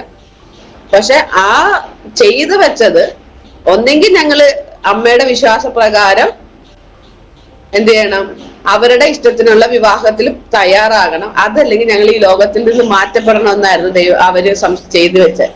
പക്ഷെ ഇത് അമ്മയ്ക്ക് അറിയില്ല. അമ്മയ്ക്ക് അറിയാത്തതുകൊണ്ട് അമ്മ വിചാരിച്ച് വിവാഹം നടക്കും എന്നുള്ള. പക്ഷെ ഈ എന്താ പറയണ ഇവരുടെ ആചാരത്തിന് അല്ലെങ്കിൽ ഇവരുടെ ശുശ്രൂഷയ്ക്ക് ഇങ്ങനത്തെ ഒരു തലം ഉണ്ടെന്നുള്ള ബോധമൊന്നും എന്റെ അമ്മയ്ക്ക് ഇല്ലായിരുന്നു. അപ്പൊ അമ്മ വിചാരിച്ച് മക്കളുടെ കല്യാണം നടക്കൂല്ലോ എന്നുള്ളത് മാത്രമേ അമ്മ അമ്മ യേശുവിനെ കുറിച്ചോ യേശുവിന്റെ വലിപ്പത്തെ കുറിച്ചോ ശക്തിയെ കുറിച്ചോ ഒന്നും അമ്മയ്ക്ക് അറിയത്തില്ല. അതുകൊണ്ട് അമ്മ സമ്മതിച്ചു, അത്രേ ഉള്ളൂ. പക്ഷെ ശത്രു ആയവൻ അവൻ ഇടുന്ന പദ്ധതി നമ്മുടെ ബുദ്ധിക്ക് അപ്പുറമാ, നമ്മുടെ ചിന്തയ്ക്ക് അപ്പുറം. അവൻ ശക്തിയുള്ളവനാ, സർവശക്തൻ അല്ലെങ്കിൽ അവൻ ശക്തനാ. അപ്പൊ നമ്മളെ മുടിക്കാന്നുള്ളതായിരുന്നു അവന്റെ ലക്ഷ്യം. പക്ഷെ അമ്മയുടെ ഉദരത്തിലാകുന്നതിന് മുമ്പേ നമ്മളെ കണ്ടവൻ, നമ്മളെ വേർതിരിച്ചവൻ, പേർ ചൊല്ലി വിളിച്ചവൻ, ജീവന്റെ പുസ്തകത്തിൽ പേരെഴുതി ചേർത്തവൻ, അവന്റെ അനുവാദമില്ലാതെ ആ പുസ്തകത്തിൽ നിന്ന് പേര് മായ്ക്കാൻ ഒരു വ്യക്തിനെ കർത്താവ് അനുവദിക്കത്തില്ല. അത് ദൈവത്തിന്റെ വിശ്വസ്തതയാ, അത് ദൈവത്തിന്റെ സ്നേഹമാ, അത് ദൈവത്തിന്റെ എന്താ പറയാ, അത് ദൈവത്തിന്റെ നീതിയാ. അതിനകത്തേക്ക് വേറൊരുത്തനെ ദൈവം കൊണ്ടുവരും. തന്റെ മഹത്വം താൻ മറ്റൊരുന് വിട്ടുകൊടുക്കില്ലെന്ന് ദൈവം പറഞ്ഞാൽ അത് പറഞ്ഞതാണ്. നമ്മുടെ ദൈവം വാക്കുമാറുന്നവനല്ല, നമ്മുടെ ദൈവം എന്നേക്കും ജീവിച്ചിരിക്കുന്നവനാണ്, മരണമില്ലാത്ത ദൈവമാണ്. അപ്പൊ ആ ദൈവത്തിലേക്ക് വരാൻ ദൈവം ഞങ്ങളുടെ ജീവിതത്തിൽ അങ്ങനെ ഇടയാക്കിയത് മുഖാന്തരം ഞങ്ങളോട് ഇങ്ങനെ അമ്മ പറയുമായിരുന്നു, നിങ്ങളെ വിവാഹം കഴിക്കാമെന്ന് വല്ല ജയിലിൽ കിടക്കണവരോ ആരും ഇല്ലാത്തവരോ അങ്ങനെയൊക്കെ ആയിരിക്കുള്ളൂ, കാരണം ഒരു നല്ല ബന്ധമൊന്നും നിങ്ങൾക്ക് കിട്ടത്തില്ല എന്നൊക്കെ പറഞ്ഞ് ഞങ്ങളെ കളിയാക്കുമായിരുന്നു. കാരണം ഞങ്ങൾ ഈ ജയിലിലുള്ള ഞാൻ മുമ്പേ പറഞ്ഞില്ല, അങ്ങനെ അദ്ദേഹത്തിന്റെ കുറെ ഫ്രണ്ട്സ് അല്ല അവരുടെ ഒരു ടീമുണ്ട്. അപ്പൊ അവരോടൊക്കെയാണ് ഞങ്ങൾ കൂടുതൽ കണക്ഷൻ. നമ്മളെ ആരും അന്നത്തെ കാലത്തൊന്നും നമുക്ക് ഇങ്ങനത്തെ വിശ്വാസങ്ങൾ ഇല്ലാത്ത കൊണ്ട് നമുക്ക് അധികം ആരോടും കൂട്ടുകൂടാനും കാര്യങ്ങൾക്കൊന്നും പറ്റത്തില്ല. അപ്പൊ ഞങ്ങൾക്ക് കിട്ടുന്ന കുറച്ച് സമയം ഞങ്ങൾ അവരുമായിട്ട് ചെലവഴിക്കും. അപ്പൊ അവര് നമുക്ക് കുറെ വചനങ്ങൾ കാര്യങ്ങൾ പറഞ്ഞുതരും, പഠിപ്പിക്കും. ആ രീതിയിലാണ് ഞങ്ങൾ മുൻപോട്ട് പോയത്. പക്ഷെ നമ്മുടെ ദൈവത്തിന്റെ വലിപ്പം കർത്താവിന്റെ കൃപയിൽ അന്ന് ഞങ്ങൾക്ക് അറിയാൻ കഴിഞ്ഞു. കാരണം തന്റെ മഹത്വം ദൈവം മറ്റൊരുവനും വിട്ടുകൊടുക്കത്തില്ലെന്നുള്ള ദൈവത്തിന്റെ പുസ്തകത്തിൽ എഴുതി വെച്ചിരിക്കുന്നത് പറയാൻ ഇന്ന് ദൈവം എന്റെ ജീവിതത്തിൽ ദൈവം എനിക്കൊരു അവസരം തന്നു. അതിനായി ദൈവത്തിന് ഒരുപാട് നന്ദി ഞാൻ പറയും. കാരണം അതിനകത്തുനിന്ന് മറ്റൊരുത്തനിലേക്ക് ദൈവം അതിന് മഹത്വം കൊടുക്കാൻ അനുവദിക്കില്ല. കാരണം അതിന് യോഗ്യനാ നമ്മുടെ ദൈവം, അതിന് ശക്തനാ നമ്മുടെ ദൈവം, അതിനപ്പുറം വേറൊരു ദൈവം ഇല്ല. അതെ, ആ ദൈവത്തിന്റെ മക്കളായി തീരുവാൻ ദൈവം ഞങ്ങളുടെ ജീവിതത്തിൽ അനുവദിച്ചു. അങ്ങനെ വിവാഹം കർത്താവിന്റെ കൃപയാൽ നടന്നു. ആ ദൈവം ഞങ്ങളുടെ കുടുംബജീവിതത്തെ അനുഗ്രഹിച്ചു. അപ്പൊ എന്നെ വിവാഹം കഴിച്ചിരിക്കുന്ന ആള് ഒരു കത്തോലിക്ക വിശ്വാസത്തിൽ നിന്നും രക്ഷിക്കപ്പെട്ടു വന്ന ആളായിരുന്നു. അപ്പൊ അദ്ദേഹത്തിന് വീട്ടിലേക്ക്, അതായത് ഈ വിവാഹത്തിന് ശേഷം ഞങ്ങളെ അങ്ങോട്ട് അവരുടെ വീട്ടിലേക്ക് സ്വീകരിക്കുന്ന അവർക്ക് കുറച്ച് ബുദ്ധിമുട്ടായിരുന്നു. അപ്പൊ അതുകൊണ്ട് ഞങ്ങളുടെ വിവാഹം കഴിഞ്ഞ ഉടനെ തന്നെ ഞങ്ങള് വാടകയ്ക്കാ താമസിക്കുന്നത്. അപ്പൊ അവിടെ ഹസ്ബൻഡിന്റെ 2 സിസ്റ്റേഴ്സും മാതാവും ഉണ്ട്. അപ്പൊ ഇവരാരും വിശ്വാസത്തിലല്ല. അതുകൊണ്ട് അവർക്ക് നല്ല എതിർപ്പായിരുന്നു. ഞങ്ങള് അവിടുത്തെ എതിർപ്പെന്ന് വെച്ചാൽ എതിർപ്പല്ല, അവർക്ക് അവരുടെ വിശ്വാസത്തോട് ചേർന്ന് ഞങ്ങൾ നിൽക്കണമെന്നല്ല. അതൊരിക്കലും നമ്മളെ കൊണ്ട് സാധിക്കുന്ന കാര്യമല്ല. നായ ഛർദ്ദിച്ചതിലേക്ക് മടങ്ങി പോകുന്നത് പോലെ ആയിത്തീരും. അപ്പൊ നമുക്കത് പറ്റത്തില്ല. അപ്പൊ ഞങ്ങള് ഞങ്ങളുടെ കാര്യം പറഞ്ഞു. കാരണം ഞങ്ങൾക്ക് പ്രാർത്ഥനയുടെ കാര്യങ്ങൾ അല്ലെങ്കിൽ ആരെങ്കിലും വരും, അപ്പൊ അവർക്ക് വേണ്ട കാര്യങ്ങളൊക്കെ ചെയ്യണം. അപ്പൊ ഇതെല്ലാം നമുക്ക് അവരുടെ കൂടെ മുമ്പോട്ടും ബുദ്ധിമുട്ടായതുകൊണ്ട് അങ്ങനെ ഞങ്ങൾ അതിൽ നിന്നും ഞങ്ങൾ വേറൊരു ഭവനം എടുത്താൽ ഞങ്ങൾ താമസിച്ചത്. അപ്പൊ അങ്ങനെ താമസിച്ചു. ദൈവത്തിന്റെ കൃപയാല് ദൈവം ഞങ്ങൾക്ക് 2 ആൺ തലമുറകളെ തന്നു. മൂത്തയാള് ജോന, ഇളയാള് നോഹ. അപ്പൊ ഈ ജോന ജനിച്ച് കഴിഞ്ഞ് ഇപ്പൊ പേരൊക്കെ ഇടാൻ ദൈവം തന്നെ ഞങ്ങൾക്ക് തന്ന പേരാ. ഞങ്ങള് എന്ത് പേരിടണം കർത്താവേ എന്ന് പറഞ്ഞ് രാത്രി ഇങ്ങനെ ജനിച്ചതിന് ശേഷം പ്രാർത്ഥിക്കുന്ന സമയത്ത് കർത്താവ് ഇങ്ങനെ പറഞ്ഞു, ജോന എന്ന് പറഞ്ഞൊരു വിളി ഞാൻ ഇങ്ങനെ കേൾക്കുക. അപ്പൊ അവന് വേണ്ടി ജോന എന്ന് പേരിടാൻ ദൈവം സഹായിച്ചു. സത്യം പറഞ്ഞ 2 പേര് 8ാം മാസത്തില് ഭൂമിയിലേക്ക് വന്ന ആൾക്കാരെ. 2 പേരും എന്റെ ഉദരത്തിലായിരിക്കുമ്പോ തന്നെ സ്വർഗീയ പിതാവിന്റെ അഭിഷേകം പ്രാപിക്കാൻ ദൈവം അവരെ സഹായിച്ചു. ഉദരത്തില് മറിയയുടെ ഉദരത്തില് പിള്ളകള് തുള്ളിയതുപോലെ, ആത്മാവിൽ തുള്ളിയതുപോലെ 2 പേരെ കർത്താവിന്റെ കൃപയാല് ദൈവം അങ്ങനെ എന്റെ ജീവിതത്തിൽ എനിക്ക് ഇടയാക്കി തന്നു. അപ്പൊ അതുകൊണ്ട് 8ാം മാസത്തിൽ 2 പേരും പോന്നു. ജോന വളരെ ക്രിട്ടിക്കൽ വിഷയത്തിൽ കൂടെയാണ് അവന് ദൈവം പുറത്തു കൊണ്ടുവരാൻ ഇടയായത്. കാരണം ഒത്തിരി പോര് കുഞ്ഞിനോട് ജനന സമയത്തുണ്ടായിരുന്നു. എന്നോടും അതിൻ്റെതായ ബുദ്ധിമുട്ടുകൾ, എന്റെ യൂട്രസിനകത്ത് ബുദ്ധിമുട്ടുകൾ ഉണ്ടായിരുന്നു. പക്ഷെ അതിനകത്തു നിന്നെല്ലാം കർത്താവ് ഞങ്ങളെ ഇന്ന് ജീവനോടെ ഭൂമിയിൽ അവശേഷിപ്പിക്കാൻ ദൈവം ഞങ്ങളോട് ആ സ്നേഹം കാണിച്ചു. ദൈവത്തിന്റെ കരുണയ്ക്കായിട്ട് ഒരുപാട് നന്ദി പറയുകയാണ്. സ്തോത്രം. അങ്ങനെ 2 മക്കളും വന്നു. ഞങ്ങള് വിശ്വാസത്താല് ചെറുപ്പം മുതലേ, കാരണം ജോനേനെ എടുക്കാൻ നമ്മുടെ കയ്യിൽ എടുക്കാനായിട്ട് കിട്ടത്തില്ല, വെയിറ്റ് വളരെ കുറവായിരുന്നു. അപ്പൊ നമ്മൾ അതിന് ഒരു പ്ലാസ്റ്റിക്കിന്റെ ഒരു ഷീറ്റ് ഉണ്ട്, ഒരു മാറ്റ് പോലത്തെ സാധനത്തിൽ വെച്ചിട്ട് അപ്പ അവനെ 2 പേരെ അങ്ങനെ തന്നെ, പ്രത്യേകിച്ചും ജോനെ ചെറുതായതുകൊണ്ട് ഇങ്ങനെ കയ്യിലെടുത്ത് പിടിച്ചിട്ട് അവനെ അന്യഭാഷ പറഞ്ഞാണ് അപ്പ പാടി ഉറക്കുന്നത്. കാരണം നമുക്ക് കൈ പിടിച്ച് പെട്ടെന്ന് തെള്ളിയാ താഴത്തോട്ട് പോകും. അപ്പൊ നമുക്ക് ബാലൻസ് ചെയ്യാൻ പറ്റില്ല കുഞ്ഞിനെ.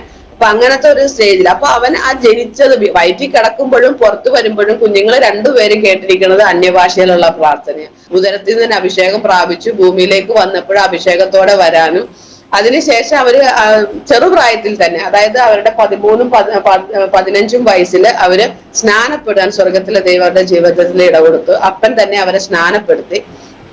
അങ്ങനെ വിശ്വാസത്തിന്റെ സന്തോഷത്തില് ദൈവത്തിന്റെ കൃപയിൽ ഞങ്ങൾ ആയിരിക്കുന്ന സമയത്ത് ഞങ്ങള് ഇളയ ആൾക്ക് 6 മാസമുള്ളവരെ 5 മാസം വരെ ഞങ്ങള് എറണാകുളത്താണ് താമസിച്ചുകൊണ്ടിരിക്കുന്നത്. അങ്ങനെ താമസിച്ചുകൊണ്ടിരിക്കുന്ന സമയത്ത് കർത്താവ് അപ്പയോട് പറഞ്ഞ് പാമ്പറയിലേക്ക് പോവാൻ പറഞ്ഞു. അപ്പൊ എന്റെ അടുത്ത് ചോദിച്ചു, പാമ്പറ അറിയാവോ എന്ന് ചോദിച്ചു. അപ്പൊ ഞാൻ പറഞ്ഞു, പാമ്പറ എനിക്ക് അറിയാം. എന്ത് പറ്റിയെന്ന് ചോദിച്ചപ്പോ പറഞ്ഞ്, പാമ്പറയിലേക്ക് നമ്മളോട് ഷിഫ്റ്റ് ചെയ്യാൻ ദൈവാത്മാ സംസാരിക്കുന്നു എന്ന് പറഞ്ഞു. ഞാൻ പറഞ്ഞു, ഞാൻ വരത്തില്ല പാമ്പറയിലെന്ന് പറഞ്ഞു. അപ്പൊ എന്ത് പറ്റിയെന്ന് വെച്ചാൽ ഞാൻ വിവാഹത്തിന് മുമ്പ് പാമ്പറയില് ശുശ്രൂഷിക്കാൻ വന്നിട്ടുള്ളതാ. അപ്പൊ നമുക്ക് അതിൻ്റെതായ ബുദ്ധിമുട്ടുകൾ ശരിക്കും അറിയാവുന്ന ഒരു ഏരിയ. അപ്പൊ അതുകൊണ്ട് ഞാൻ പറഞ്ഞു, ഞാനില്ല, ഭയങ്കര അന്ധകാരം പിടിച്ച സ്ഥലമാണ്, അങ്ങോട്ട് വന്നു കഴിഞ്ഞാൽ ശരിയാവത്തില്ല, അതുകൊണ്ട് ഞാൻ വരത്തില്ലെന്ന് പറഞ്ഞു. അപ്പൊ എന്നോട് പറഞ്ഞ്, ഞാൻ പോവുക, വരുന്നുണ്ടെങ്കിൽ എന്റെ കൂടെ പോരെന്ന് പറഞ്ഞു. അങ്ങനെ ദൈവത്തിന്റെ കൃപയാൽ പിന്നെ ഞങ്ങൾ പാമ്പ്രയിൽ വരുക. പാമ്പ്രയിൽ വരുമ്പം എന്താ പറയാ, പാമ്പ്രയ്ക്കകത്ത് ഞങ്ങൾ കാല് കുത്തുമ്പോ ഞങ്ങൾക്ക് വണ്ടി ഞങ്ങളുടെ സാധനങ്ങൾ കൊണ്ടുവന്ന ആ വണ്ടിക്ക് പൈസ കൊടുക്കാൻ ഞങ്ങളുടെ കയ്യിലില്ല. അന്ന് ഞങ്ങൾക്ക് കഞ്ഞി വെക്കാൻ ഞങ്ങളുടെ കയ്യിൽ അരിയില്ല, കുഞ്ഞിന് പാല് മേടിക്കാൻ ഞങ്ങളുടെ പൈസ ഇല്ല. കാരണം അപ്പ ഒരു കോൺട്രാക്ടർ വർക്ക് ചെയ്യുന്ന ആളാ. അപ്പൊ അപ്പന്റെ മെറ്റീരിയൽസ് എല്ലാം ഞങ്ങൾക്ക് അവിടെ കൊടുത്തിട്ട് വേണം വരേണ്ട ഒരു സാഹചര്യം. ഞങ്ങളെ അടച്ചുപൂട്ടിയൊരു അവസ്ഥയിലാണ് ഞങ്ങൾ അവിടെ വരുന്നത്. പക്ഷെ ദൈവത്തിന്റെ വിശ്വസ്തത, ദൈവത്തിന്റെ കരുതൽ, ദൈവം പറഞ്ഞിടത്തേക്ക് കർത്താവിന്റെ കൃപയിൽ അപ്പൻ ഇറങ്ങി വന്നത് നിമിത്തം അവിടെ വെച്ചിട്ട് ഞങ്ങൾ അവിടെ ഒരു കോളനിക്കകത്ത് കർത്താവ് ഞങ്ങളോട് പറഞ്ഞ് ഇവിടെ വാടകയ്ക്ക്. അപ്പൊ ആ വാടകയ്ക്ക് അവിടെ താമസിക്കാൻ ഞങ്ങൾ അവിടെ ഒത്തിരി വീടുകൾ അന്വേഷിച്ചു. ഞങ്ങൾക്ക് അവിടെ ഒരു വീട് കിട്ടിയില്ല. അപ്പൊ അപ്പയോട് ദൈവം വീണ്ടും പറഞ്ഞു, ഞാൻ നിനക്ക് വേണ്ടി ഇവിടെ ഒരു വീട് ഒരുക്കിയിട്ടുണ്ട്, നീ അന്വേഷിക്കാൻ പറഞ്ഞു. അപ്പൊ ദൈവം അപ്പ അത് അന്വേഷിച്ചപ്പോൾ അപ്പയ്ക്ക് ആ വീട് ദൈവം കാണിച്ചു കൊടുത്തു. അപ്പൊ ആ വീട്ടിൽ അവിടുത്തെ മറ്റുള്ളവർ പറഞ്ഞു, ഈ വീട് 5 വർഷമായിട്ട് അടച്ചിട്ടേക്ക്, ഈ വീട് ഒരു കാരണവശാലും പ്രാർത്ഥനക്കാർക്ക് കൊടുക്കത്തില്ലെന്ന് പറഞ്ഞു. പക്ഷെ അപ്പൊ പറഞ്ഞു, ഇത് എന്നോട് ദൈവം സംസാരിക്കുന്നു, അതിന് നിങ്ങളൊന്ന് ചോദിച്ചു നോക്കാൻ പറഞ്ഞു. അങ്ങനെ ദൈവത്തിന്റെ കൃപയാല് അവർ ആ വീട് ചോദിക്കുമ്പോ അവര് പറഞ്ഞ് പ്രാർത്ഥനക്കാരാണെന്ന് പറഞ്ഞു. അപ്പൊ ആ ഓണർ പറഞ്ഞൊരു കാര്യം ഇങ്ങനെയാണ്, പ്രാർത്ഥനക്കാരാണെങ്കിൽ നിങ്ങൾ അവർക്ക് വീട് കൊടുത്തോ, വേറെ ആർക്കും വീട് കൊടുക്കണ്ടെന്ന് പറഞ്ഞു. കാരണം ഞങ്ങൾ ഈ എറണാകുളത്ത് താമസിക്കുന്ന സമയത്ത് ഞങ്ങൾ പോകുന്നിടത്തെല്ലാം അബ്രഹാം ആരാധന നടത്തിയതുപോലെ, യാഗപീഠം പണിതതുപോലെ ഞങ്ങൾ ചെല്ലുന്നിടത്തെല്ലാം ഞങ്ങൾ ആരാധന നടത്തും. 5-6 പേര് എങ്ങനെയെങ്കിലും ഞങ്ങളുടെ അടുത്ത് വരും. അപ്പൊ അവരുമായിട്ട് ഞങ്ങൾ എപ്പോഴും ഒരു കൂട്ടായ്മ ഞങ്ങളുടെ കുടുംബത്തിലുണ്ടായിരുന്നു. അപ്പൊ ഇവിടെ അത് കൂടുന്നതനുസരിച്ച് ആ വീട്ടുകാർ ഞങ്ങളെ പറഞ്ഞു വിടും. അപ്പൊ ഞങ്ങൾ അടുത്ത വീട് നോക്കണം. ഇങ്ങനെയായിരുന്നു ഞങ്ങൾ പോയിക്കൊണ്ടിരുന്നത്. പക്ഷെ ഈ പാമ്പ്രയിൽ എത്തിയപ്പോ ഇവര് പറയാണ്, പ്രാർത്ഥനക്കാർക്കാണെങ്കിൽ ഞങ്ങൾ ഈ വീട് കൊടുക്കാം. Praise lord. കർത്താവിന്റെ കരുതൽ അവിടുന്ന് ഞങ്ങൾക്ക് ആരംഭിക്കുകയായിരുന്നു. ഞങ്ങൾ കർത്താവ് പറഞ്ഞിട്ടാണോ നമ്മൾ ഇറങ്ങിയതെങ്കിൽ നമ്മൾ ഓരോരിടത്തും ലജ്ജിപ്പിക്കുന്ന ഒരു ദൈവത്തെ അല്ല നമ്മൾ സേവിക്കുന്നത്. ആ ദൈവത്തെ പോലെ വിശ്വസ്തനായ ഒരു ദൈവം അല്ലെങ്കിൽ ഒരു വ്യക്തി വേറെ ഒരാളും ഇല്ലാന്ന് ഞാൻ എൻ്റെ ജീവിതത്തിന്റെ അനുഭവങ്ങളിലൂടെ എൻ്റെ ദൈവം ഈ നിമിഷം വരെ എൻ്റെ കർത്താവിനല്ലാതെ മഹത്വത്തിന് യോഗ്യൻ വേറെ ആരുമില്ല. ആ ദൈവത്തിന് ഞാൻ വീണ്ടും നന്ദി പറയുന്നു. അങ്ങനെ ദൈവത്തിന്റെ കൃപയാൽ ഞങ്ങൾ അവിടെ താമസിച്ചു. 5 വർഷം ഞങ്ങൾ താമസിച്ചു. കർത്താവ് ഞങ്ങളോട് ഇങ്ങനെയാ പറഞ്ഞു, അവിടെ നിങ്ങൾ ആരോടും സുവിശേഷം പറയരുത്, ഒരു വ്യക്തിയോട് നിങ്ങൾ സുവിശേഷം പറയരുത്. അപ്പൊ ഞങ്ങൾ ഓർത്ത് പിന്നെ എന്താ പറയാ, കർത്താവ് നിങ്ങളുടെ ജീവിതം അവർക്ക് അവിടെ ഒരു സുവിശേഷമായിരിക്കണമെന്ന് പറഞ്ഞു. അപ്പം അത് അവിടെ അങ്ങനെ പറഞ്ഞു കഴിഞ്ഞിട്ട് തൊട്ടടുത്ത വീട്ടിലുള്ള കോളനിയുടെ ഏരിയ ആണല്ലോ. അപ്പൊ അടുത്ത വീട്ടുകാരൊക്കെ ഇങ്ങനെ പറയും, നിങ്ങൾ വന്നതിന് ശേഷം ഞങ്ങൾക്ക് വഴക്കിടാൻ പറ്റുന്നില്ല, ബഹളം വയ്ക്കാൻ പറ്റും, എന്തോ നിങ്ങളെ കാണുമ്പോൾ ഞങ്ങൾക്ക് ഭയങ്കര നാണക്കേട് തോന്നുന്നു, ഞങ്ങളുടെ ഒരു രീതിയൊക്കെ ഞങ്ങൾക്ക്. അതുകൊണ്ട് നിങ്ങൾ വന്നതിന് ശേഷം ആ സത്യം ആ കോളനി ഒരുമാതിരി അങ്ങ് സൈലന്റ് ആയി. ആ ഒരു വല്ലാത്ത അവിടെ ഞങ്ങൾ മീറ്റിംഗ് വെക്കും, പക്ഷെ അവർക്ക് ആർക്കും ഒരു എതിർപ്പുമില്ല. അപ്പൊ അത് ഭയങ്കര സന്തോഷമായിട്ട് ഞങ്ങൾ അങ്ങനെ മീറ്റിംഗിൽ അങ്ങനെ പ്രാർത്ഥനയും കാര്യങ്ങളും അതിൻ്റെ ഇടയ്ക്ക് അപ്പ ജോലിക്ക് പോകും. കാര്യങ്ങളൊക്കെ ആയിട്ട് നടക്കുമ്പോ ഒരു ദിവസം ഒരു ചേട്ടൻ ഞങ്ങളുടെ അടുത്ത് വന്നിട്ട് അപ്പനോട് ഇങ്ങനെ പറഞ്ഞു, നീ ഇപ്പൊ ഇവിടെ വന്നിട്ട് ഇത്രയും നാളായി, ഞങ്ങൾക്ക് നിന്നെ ഭയങ്കര ഇഷ്ടമാ, നീ ഇവിടെ സ്വന്തമായിട്ട് താമസിക്കണം, ഞാൻ നിനക്ക് ഇവിടെ ഒരു ഭവനം ഒരുക്കി തരാം. അപ്പൊ അതിനു മുമ്പ് ഒരു ദേവദാസൻ തന്റെ ദാസനോട് ഇങ്ങനെ ആലോചന പറഞ്ഞു, നീ അനേകർക്ക് ഭവനങ്ങൾ വച്ചു കൊടുക്കുന്ന മനുഷ്യനാ, നിനക്ക് ഞാൻ സ്വന്തമായ ഒരു ഭവനം ഈ ആണ്ടിൽ തരുമെന്ന് പറഞ്ഞു. അത് പറഞ്ഞതിന് ശേഷമാണ് ഈ മനുഷ്യൻ, ആ സഹോദരൻ, നമ്മുടെ നാട്ടിലുള്ള ഒരു ചേട്ടൻ, ആ ചേട്ടൻ പറഞ്ഞ്, നീ ഇങ്ങനെ വീട് വാടകയ്ക്ക് താമസിക്കുന്നത് ഞങ്ങൾക്ക് പോകുന്നു. കാരണം ആ നാട്ടിൽ നിന്ന് അങ്ങനെ ആരും വാടകയ്ക്ക് താമസിക്കുന്നത് ആ കാലത്ത് കുറവായിരുന്നു. അപ്പം അതുകൊണ്ട് അദ്ദേഹം പറഞ്ഞു, നീ ഇവിടെ നല്ല മനുഷ്യൻ, നീ ഞങ്ങളുടെ നാടിന് നല്ലത്, അതുകൊണ്ട് നീ എന്തായാലും ഇവിടെ അങ്ങ് താമസിച്ചു, അപ്പൊ ഞങ്ങൾ അതിനുള്ള ഒരു സൗകര്യം ഒരുക്കി തരാന്ന് പറഞ്ഞപ്പോ അപ്പൊ പറഞ്ഞ്, അതിന് തരാനുള്ള സാമ്പത്തികമൊന്നും എന്റെ കയ്യിലില്ല, അപ്പൊ അതുകൊണ്ട് നിങ്ങൾ എന്റെ പേരിൽ സ്ഥലം എഴുതി തരുവാണെങ്കിൽ ഞാൻ അത് ബാങ്കിൽ ലോൺ ചെയ്തിട്ട് നിങ്ങൾക്ക് അത് ചെയ്യാന്ന് പറഞ്ഞു. അപ്പം വെറുതെ, കാരണം ഈ പുള്ളി ഒഴിഞ്ഞു പോട്ടെ എന്ന് ഓർത്തുകൊണ്ട് പറഞ്ഞതാ. പക്ഷെ പിറ്റേ ദിവസം അപ്പനെ കണ്ടിട്ട് ഇദ്ദേഹം പറയാണ്, നീ ഇന്നലെ പറഞ്ഞ പോലെ ആള് ശരിയായിട്ടുണ്ട്, സ്ഥലം ശരിയായിട്ടുണ്ട്, നിനക്ക് ഞാനിവിടെ ഇങ്ങനെ ഈ സ്ഥലം സെറ്റ് ചെയ്യാന്ന് പറഞ്ഞു. അങ്ങനെ ദൈവത്തിന്റെ കൃപയാല് ദൈവം ഞങ്ങൾക്ക് ഇവിടെ ഒരു ഭവനം ഒരുക്കാൻ വേണ്ടി, കാരണം സ്ഥലം നമുക്ക് ഇവിടെ തന്നു, നമ്മൾ അദ്ദേഹത്തിന്റെ മാറ്റി ലോൺ ചെയ്ത് നമ്മൾ ആ പൈസ നമ്മൾ അടയ്ക്കുന്ന അവസ്ഥയിലേക്കായി. പകരം ഇവിടെ അപ്പൻ ജോലി ചെയ്യുന്നത് കൊണ്ട് അപ്പയുടെ പൈസക്ക് അനുസരിച്ച് നമ്മൾ ചെറിയ രീതിയിൽ നമ്മളൊരു വീട് അത്യാവശ്യം നമുക്ക് വാടകയില്ലാതെ താമസിക്കുന്നതിന് ഒത്തിരി കഷ്ടപ്പെട്ടു അതിനകത്ത്. കാരണം അപ്പ തന്നെയാണ്, വേറെ ആരും അതിനകത്ത് ജോലിക്കില്ല. ഒരു ഹിന്ദിക്കാരനെ നിർത്തിയിട്ട് അപ്പ തന്നെ എന്റെ സ്ട്രക്ചറൊക്കെ പണിയാൻ ദൈവം സഹായിച്ച് ഒത്തിരി പ്രയാസങ്ങളിലൂടെ ഞങ്ങൾ ആ സമയങ്ങളിൽ കടന്നുപോയി. ഇപ്പോഴും ഞങ്ങളുടെ ഭവനത്തിന്റെ പണി പൂർത്തീകരിച്ചിട്ടില്ല. എന്നിരുന്നാലും ദൈവത്തിന്റെ കൃപയാലും ഞങ്ങൾക്ക് എന്താ പറയാ ഒരു ഭവനം. കാരണം ഞങ്ങള് അപ്പയുടെ വീട്ടില് അപ്പ ഒറ്റ മോന, അപ്പൊ ആ വീട്ടിൽ നിന്നും ഞങ്ങൾക്ക് അവിടെ ഞങ്ങൾക്ക് അങ്ങനെ കയറി ചെല്ലാനോ ഞങ്ങൾക്ക് ഒരു സ്വാതന്ത്ര്യമോ അങ്ങനെ ഒത്തിരി ബുദ്ധിമുട്ടുകൾ ഞങ്ങൾ അനുഭവിച്ചിട്ടുണ്ട്. അപ്പൊ എപ്പോഴും പ്രാർത്ഥിക്കും, ദൈവം എനിക്ക് സ്വന്തമായിട്ട് ഒരു ഭവനം തരണം. അങ്ങനെ പ്രാർത്ഥിച്ചതിന്റെ ഫലമായിട്ട് ദൈവം നമുക്ക് ഇങ്ങനെ ഒരു ഭവനം ഇവിടെ ഒരുക്കി. ആ ഭവനത്തിൽ ഇരിക്കെ ഞങ്ങളുടെ മാതാവ് എന്താ പറയാ വളരെ ഞങ്ങളോട് താല്പര്യം കാണിക്കാണ്ടിരുന്ന മാതാവാണെങ്കിൽ, അപ്പൊ ഞാനിങ്ങനെ പ്രാർത്ഥിക്കാം, ദൈവമേ അമ്മ മരിക്കുന്നതിന് മുമ്പ് ഞങ്ങളുടെ കൂടെ താമസിക്കുക, ദൈവം ഒരു അവസരം ഒരുങ്ങി ഒരു 6 മാസം എനിക്ക് അമ്മയെ നോക്കാൻ ദൈവം എന്നെ അനുവദിക്കണമെന്ന് പറഞ്ഞ് ഞാനിങ്ങനെ പ്രാർത്ഥിക്കുമായിരുന്നു. കാരണം ഒറ്റ മോനാണല്ലോ, അപ്പൊ എനിക്കൊരു കടമയുണ്ടല്ലോ. നമ്മൾ മുമ്പേ വചനം പറയുന്നതല്ലേ, വചനം വായിച്ചാൽ മാത്രം പോരാ, അത് ജീവിതത്തിൽ കൊണ്ടുവരണം, അതിനനുസരിച്ച് ജീവിക്കണം.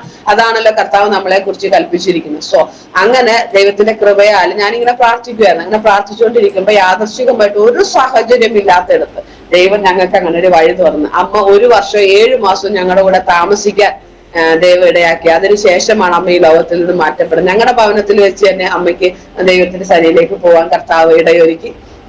അപ്പൊ അതിനും ഭയങ്കര ഒരു സന്തോഷമായി. അങ്ങനെ അത് കഴിഞ്ഞിട്ട് അമ്മയുടെ മരണശേഷം 1 വർഷം കൂടെ കഴിഞ്ഞപ്പോൾ 2 വർഷത്തിനുള്ളിലാണ് ഞങ്ങളോട് ദൈവം സംസാരിച്ച്, അപ്പയോട് സംസാരിച്ച് ഒരു സഭ ആരംഭിക്കണമെന്ന്.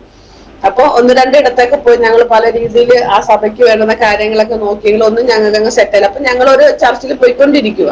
അവിടെ നിന്ന് പെട്ടെന്ന് ദൈവം സംസാരിച്ചിറങ്ങിയപ്പോ ആ ദേവദാസിന് പോലും ഞങ്ങളോട് ബുദ്ധിമുട്ട് തോന്നി. കാരണം നിങ്ങൾക്ക് ഒരു പ്രശ്നം ഇല്ലാണ്ടിരിക്കണം, പെട്ടെന്ന് നിങ്ങൾ എന്തോ ഇങ്ങനെ ഒരു സഭ മാറണം അല്ലെങ്കിൽ കാരണം അതിനുള്ളതായ പക്വതയും അല്ലെങ്കിൽ ഒരു കാണത്തക്ക രീതിയിൽ, മനുഷ്യർ കാണത്തക്ക രീതിയിലുള്ള ഒരു വളർച്ചയൊന്നും ഞങ്ങൾക്ക് എത്തിയിട്ടില്ല. പക്ഷെ ദൈവശബ്ദത്തിന് മുമ്പിൽ നമുക്ക് ആരെയും വളർച്ച നമ്മളല്ലല്ലോ നോക്കുന്നത്, ദൈവമാണല്ലോ നോക്കുന്നത്. സ്തോത്രം. അങ്ങനെ ദൈവത്തിന്റെ കൃപയാൽ ഞങ്ങൾക്ക് അവിടെ നിന്ന് ഇറങ്ങേണ്ടി വന്നു. അപ്പൊ നമ്മളൊരു സഭ അന്വേഷിച്ചു. ദൈവം ഞങ്ങൾക്കൊരു സഭ തന്നു. ആ സഭയ്ക്കകത്ത് ഒരു ഹാളെടുത്തു. ഞങ്ങൾ 4 പേരേ ഉള്ളൂ, 5-6 പേര്. ഞങ്ങൾ അവിടെ കൂട്ടായ്മ ആചരിച്ചു. ഒരു 3-4 മാസം കഴിഞ്ഞപ്പോഴത്തേക്കും പെട്ടെന്ന് അപ്പയുടെ 2 കണ്ണുകൾക്ക് പെട്ടെന്ന് ഒരു കാഴ്ച മങ്ങൽ. അപ്പൊ ഒരു കണ്ണിന് ചെറിയ മങ്ങലുണ്ടായിരുന്നെങ്കിലും രണ്ടാമത്തെ കണ്ണിനും വേഗത്തില് ഒരു കാഴ്ചയുടേതായ ബുദ്ധിമുട്ട് വന്നു. അങ്ങനെ ഒരു വർഷക്കാലം അപ്പയ്ക്ക് ഭവനത്തിൽ തന്നെ ഇരിക്കണം. എന്ന് വെച്ചാൽ ചർച്ചിൽ പോകും എന്നല്ലാതെ മറ്റു കാര്യങ്ങൾക്കൊന്നും പോകാനോ പ്രവർത്തന കാര്യങ്ങളോ ഒന്നും ചെയ്യാൻ പറ്റാത്തൊരു സാഹചര്യത്തിലേക്ക് വന്നു. അങ്ങനെ ആ ഒരു അവസ്ഥയിൽ ഇരിക്കെ ചെറിയ ഷുഗറിൻ്റെതായ ബുദ്ധിമുട്ടുകൾ കാര്യങ്ങളൊക്കെ ഉണ്ടായിരുന്നു. അപ്പം ആ സമയത്ത് ദൈവത്തിന്റെ കൃപയാല് കുഞ്ഞുങ്ങളെ 2 പേരെയും ദൈവ ശുശ്രൂഷയിൽ എഴുന്നേൽപ്പിച്ചു.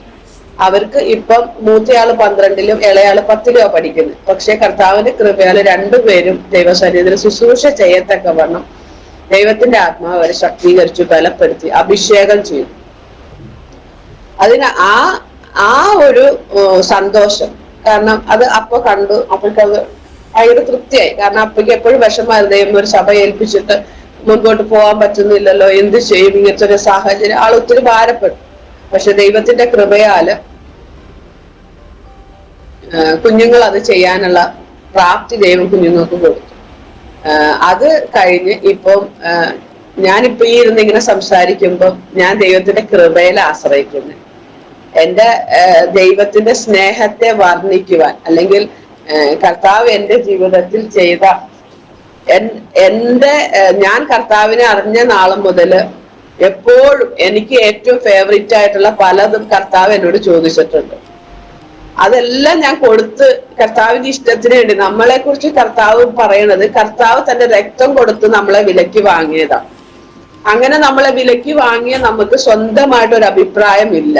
എനിക്കിതേ പറ്റത്തുള്ളൂ കർത്താവ്, ഞാൻ അങ്ങനെ ചെയ്യത്തില്ലെന്ന് പറയുന്നവരാരും കർത്താവിന്റെ വിളിക്ക് യോഗ്യരല്ല, കർത്താവിന്റെ വേലക്ക് യോഗ്യരല്ല. നമ്മളെ നിയമിച്ചിരിക്കുന്നത്, അല്ല വേലക്ക് നിയമിച്ചിരിക്കുന്നത് സ്വർഗത്തിലെ ദൈവമാണ്. സ്വർഗമാണ് നമ്മളെ വേലക്ക് വിളിച്ചത്, നിയമിച്ചത്. അപ്പൊ നമുക്ക് ഭൂമിയിൽ ഒരു കാരണവശാലും അവകാശം പറയാനോ ഡിമാൻഡ് ചെയ്യാനോ ഒന്നും നമ്മളെ കൊണ്ട് പറ്റത്തില്ല.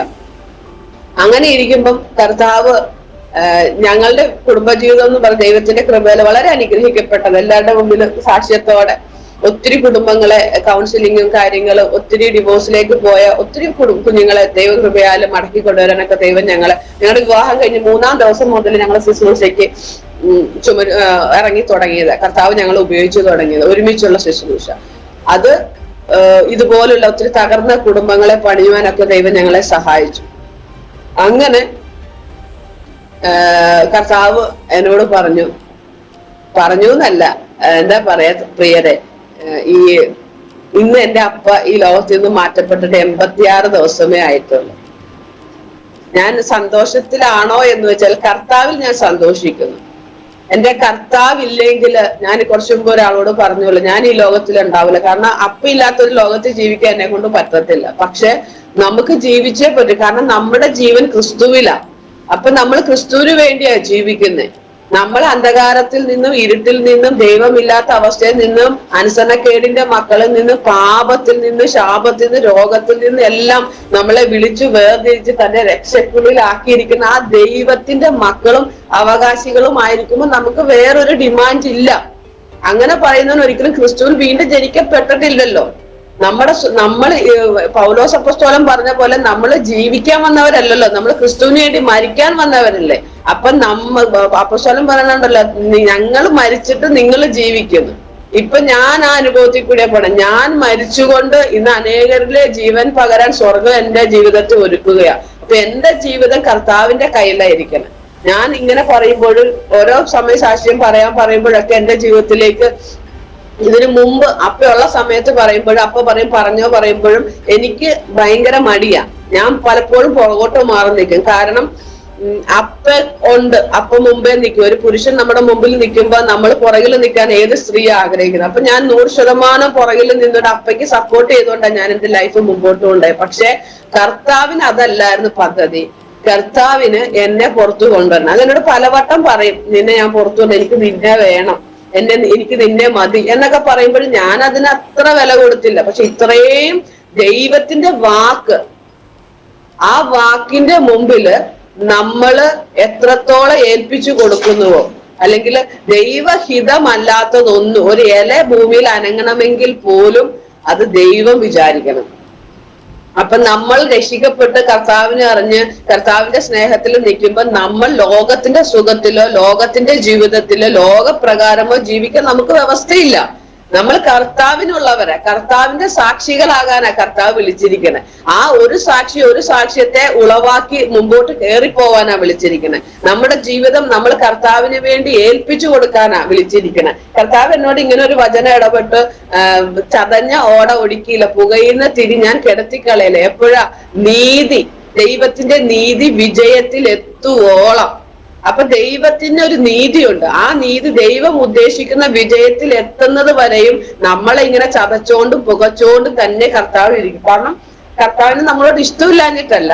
കർത്താവിന്റെ വചനം പറയുന്നത്, ഞാൻ സ്നേഹിക്കുന്നവനെ ഞാൻ ശിക്ഷിക്കുന്നു. ബാലശിക്ഷ കൊടുത്ത ദൈവം നമ്മളെ മുൻപോട്ട് നടത്തുന്നത്. ആ ബാലശിക്ഷയിൽ നമ്മളെ ഏൽപ്പിച്ചു കൊടുത്തില്ലെങ്കിൽ നമ്മൾ ഒരിക്കലും ഒരു വിശ്വാസി എന്നുള്ള പേരില്, അല്ലെ ദൈവത്തിന്റെ മക്കൾ എന്ന പേരില് നമ്മൾ അവകാശികളാകത്തില്ല. നമ്മൾ ബൈബിള് പഠിച്ചു കഴിഞ്ഞാൽ അതിനകത്തുള്ള ഓരോ ദൈവദാസന്മാരെ, ദൈവമക്കളെ എടുത്തു നോക്കിയ വില കൊടുക്കാതെ ആര് കർത്താവിൽ നിന്ന് ഒന്നും പ്രാപിച്ചിട്ടില്ല. കർത്താവ് പറഞ്ഞ, എന്നെ സ്നേഹിക്കുന്നവർക്ക്, നിർണയപ്രകാരം വിളിക്കപ്പെട്ടവർക്ക് സകലവും നന്മയ്ക്കായിട്ടാ കൂടി വ്യാപരിക്കുന്നത്. കർത്താവ് ഒന്ന് നിർണയിച്ചിട്ടുണ്ടെങ്കിൽ അത് ഒരിക്കലും നമുക്ക് ദോഷമായിട്ട് വരത്തില്ല. നമ്മൾ ലോകത്തിലേക്ക് നോക്കി നമ്മൾ അതിനെ വിലയിരുത്തിയാൽ നമുക്കത് ദോഷമാണെന്ന് തോന്നും.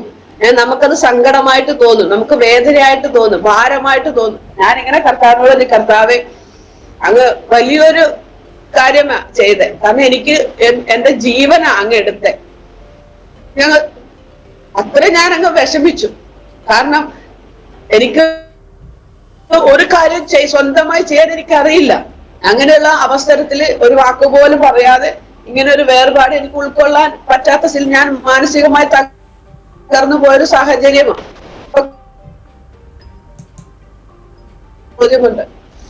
എന്റെ ഏകജാതനായ പുത്രനെ ഞാൻ നിനക്ക് ഏൽപ്പിച്ചു തരുമ്പോ,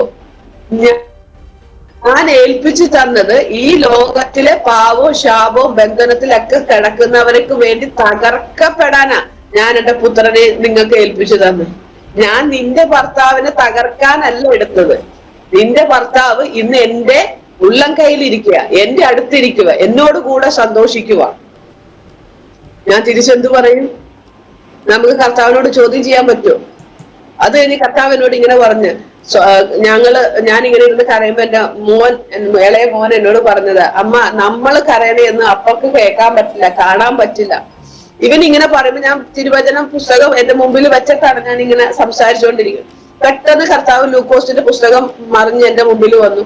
ഞാൻ അത് വായിക്കുമ്പോ അതിനകത്ത് ഇങ്ങനെ എഴുതി വെച്ചിരിക്കുക, അവർ ദൈവത്തിന്റെ പുത്രന്മാരായി, അവർ ദൈവദൂതന്മാർക്ക് തുല്യൻ.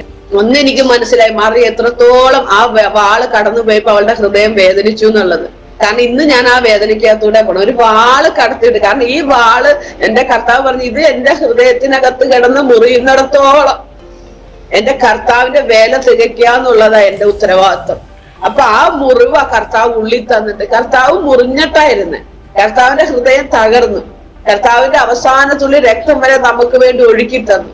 പച്ചവെള്ളം പുറത്തുനിന്ന് വരുന്നത് വരെ ആ വെള്ളം ഹൃദയത്തെ, അവസാനത്തെ ആ തുള്ളി വെള്ളം വരെ യേശു നമുക്ക് വേണ്ടി ഒഴുക്കി തന്നു എന്നുള്ളതാ. അപ്പൊ ആ ദൈവത്തിന് വേണ്ടി കൊടുക്കുക. കർത്താവ് എന്നോട് പറഞ്ഞു, എനിക്ക് നിന്നെ ഇഷ്ടമാ, എനിക്ക് നിന്നോട് സ്നേഹമാ, എനിക്ക് നിന്നോട് പ്രിയമാ, എനിക്ക് നിന്നെ വേണം. എന്നോട് പറഞ്ഞു, ഞാൻ നിന്നെ ലോക ആരംഭത്തിന് മുമ്പ്, നിന്റെ അമ്മയുടെ ഉദരത്തിലാകും മുമ്പേ ഞാൻ നിന്നെ കണ്ടതാ. ഞാൻ നിന്നെ ഈ പാമ്പ്ര ദേശത്തേക്ക് നിന്നെ അന്നേ ഞാൻ നിയമിച്ചു വെച്ചതാ. നീ പാമ്പ്രയ്ക്കകത്ത് വരത്തില്ലെന്ന് പറഞ്ഞപ്പോ നിന്റെ ഭർത്താവിനെ ഞാൻ വശീകരിച്ച് ഞാൻ നിന്നെ ഇവിടെ കൊണ്ടുവന്നതാ. എനിക്ക് നിന്നെയാ വേണ്ടത്, ഇത് നീയാ ഇവിടെ ചെയ്യേണ്ടത്.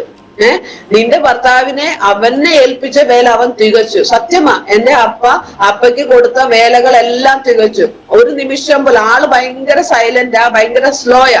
പക്ഷെ ലൈഫിൽ അങ്ങനെയാണെങ്കിലും ആത്മീയ കാര്യങ്ങളിൽ ഭയങ്കര ഫാസ്റ്റാ. അപ്പൊ ഞാൻ നേരെ തിരിച്ചു. ലൈഫിൽ ഞാൻ ഭയങ്കര ഫാസ്റ്റ്, ആത്മീയത്തിൽ ഞാൻ ഭയങ്കര സ്ലോയുവാ. അപ്പൊ ഞാൻ വിചാരിച്ചിരിക്കുന്നത് ഞാനാ കറക്റ്റ് എന്ന് പറഞ്ഞിരുന്നു. പക്ഷെ അപ്പൊ ഭയങ്കര ഫാസ്റ്റിൽ ഓരോരോ കാര്യങ്ങള്, പറ്റ മീറ്റിങ്ങുകളൊക്കെ എല്ലാം ഒരു നേരം അപ്പൊ വെറുതെ ഞാൻ കണ്ടിട്ടില്ല. എപ്പോഴും ഇങ്ങനെ ആലോചിച്ചുകൊണ്ടിരിക്കും. കാരണം അടുത്ത കാരണം ഫുൾ ടൈം ബിസിയാ. അപ്പൊ പ്രാർത്ഥിക്കാനിരുന്നാലും എന്തിനിരുന്നാലും അപ്പന്റെ ഇങ്ങനെ ദർശനം ദൈവം കൊടുക്കുന്ന അപ്പനത് ചെയ്തോണ്ടിരിക്കും. മരണത്തിന്റെ തലേ ദിവസം വരെ നമ്മുടെ വീട്ടിൽ പ്രാർത്ഥിക്കാൻ ആള് വന്നു. അവർക്ക് വേണ്ട ദൂത ആലോചനകൾ കൊടുത്തു, അവർക്ക് വേണ്ട ശുശ്രൂഷകൾ ചെയ്തു. മരണത്തിന്റെ അന്ന് ഞായറാഴ്ച അപ്പ മരിക്കുന്നത്. ആ സമയത്ത് ഞങ്ങള് വീട്ടിലിരിക്കുമ്പോ ഞങ്ങൾ എല്ലാവരും കൂടെ ഒരുമിച്ച് പ്രാർത്ഥിച്ച്, കുഞ്ഞുങ്ങൾ ചർച്ച കഴിഞ്ഞ് വന്ന്, ഞങ്ങൾക്ക് അന്ന് പോകാൻ പറ്റിയില്ല. അപ്പൊ ഞങ്ങൾ രണ്ടും കൂടെ വീട്ടിലിരുന്ന് പ്രാർത്ഥിച്ചുകൊണ്ടിരുന്നു. അപ്പയ്ക്ക് പറഞ്ഞ് ഏറ്റു പറയണം, കുറച്ച് അങ്ങനെയുള്ള കുറെ കാര്യങ്ങൾ അപ്പ ചെയ്തു, ഏറ്റു പറഞ്ഞു. അപ്പൊ ഇതെല്ലാം ദൈവം അപ്പനെ ക്രമീകരിച്ചു. അപ്പോഴും ഞാൻ അറിയുന്നില്ല എന്റെ അപ്പ ഈ ലോകത്തിൽ നിന്ന് മാറാൻ പോകുന്ന സമയമായിരുന്നു. കുഞ്ഞുങ്ങൾ വന്ന് അവരോട് പറഞ്ഞ് വെള്ളം വേണം, സോഡ വാങ്ങിച്ചു കൊടുത്തു. അത് കുടിച്ചു. അത് കഴിഞ്ഞിട്ട് എന്റെ അടുത്തുനിന്ന് ഞാൻ കുടിച്ചെന്റെ കാപ്പി വാങ്ങി, അത് വാങ്ങി കുടിച്ചു. അപ്പോഴും ഞാൻ അറിയുന്നില്ല. അത് കഴിഞ്ഞ് എന്റെ തോളത്തേക്ക് വീണ ആൾ ഈ ലോകത്തിൽ നിന്ന് മാറ്റപ്പെടുന്നത്. അപ്പോഴും മരിച്ചു എന്ന് ഞാൻ വിശ്വസിക്കുന്നില്ല. ഞാൻ വിചാരിച്ചപ്പ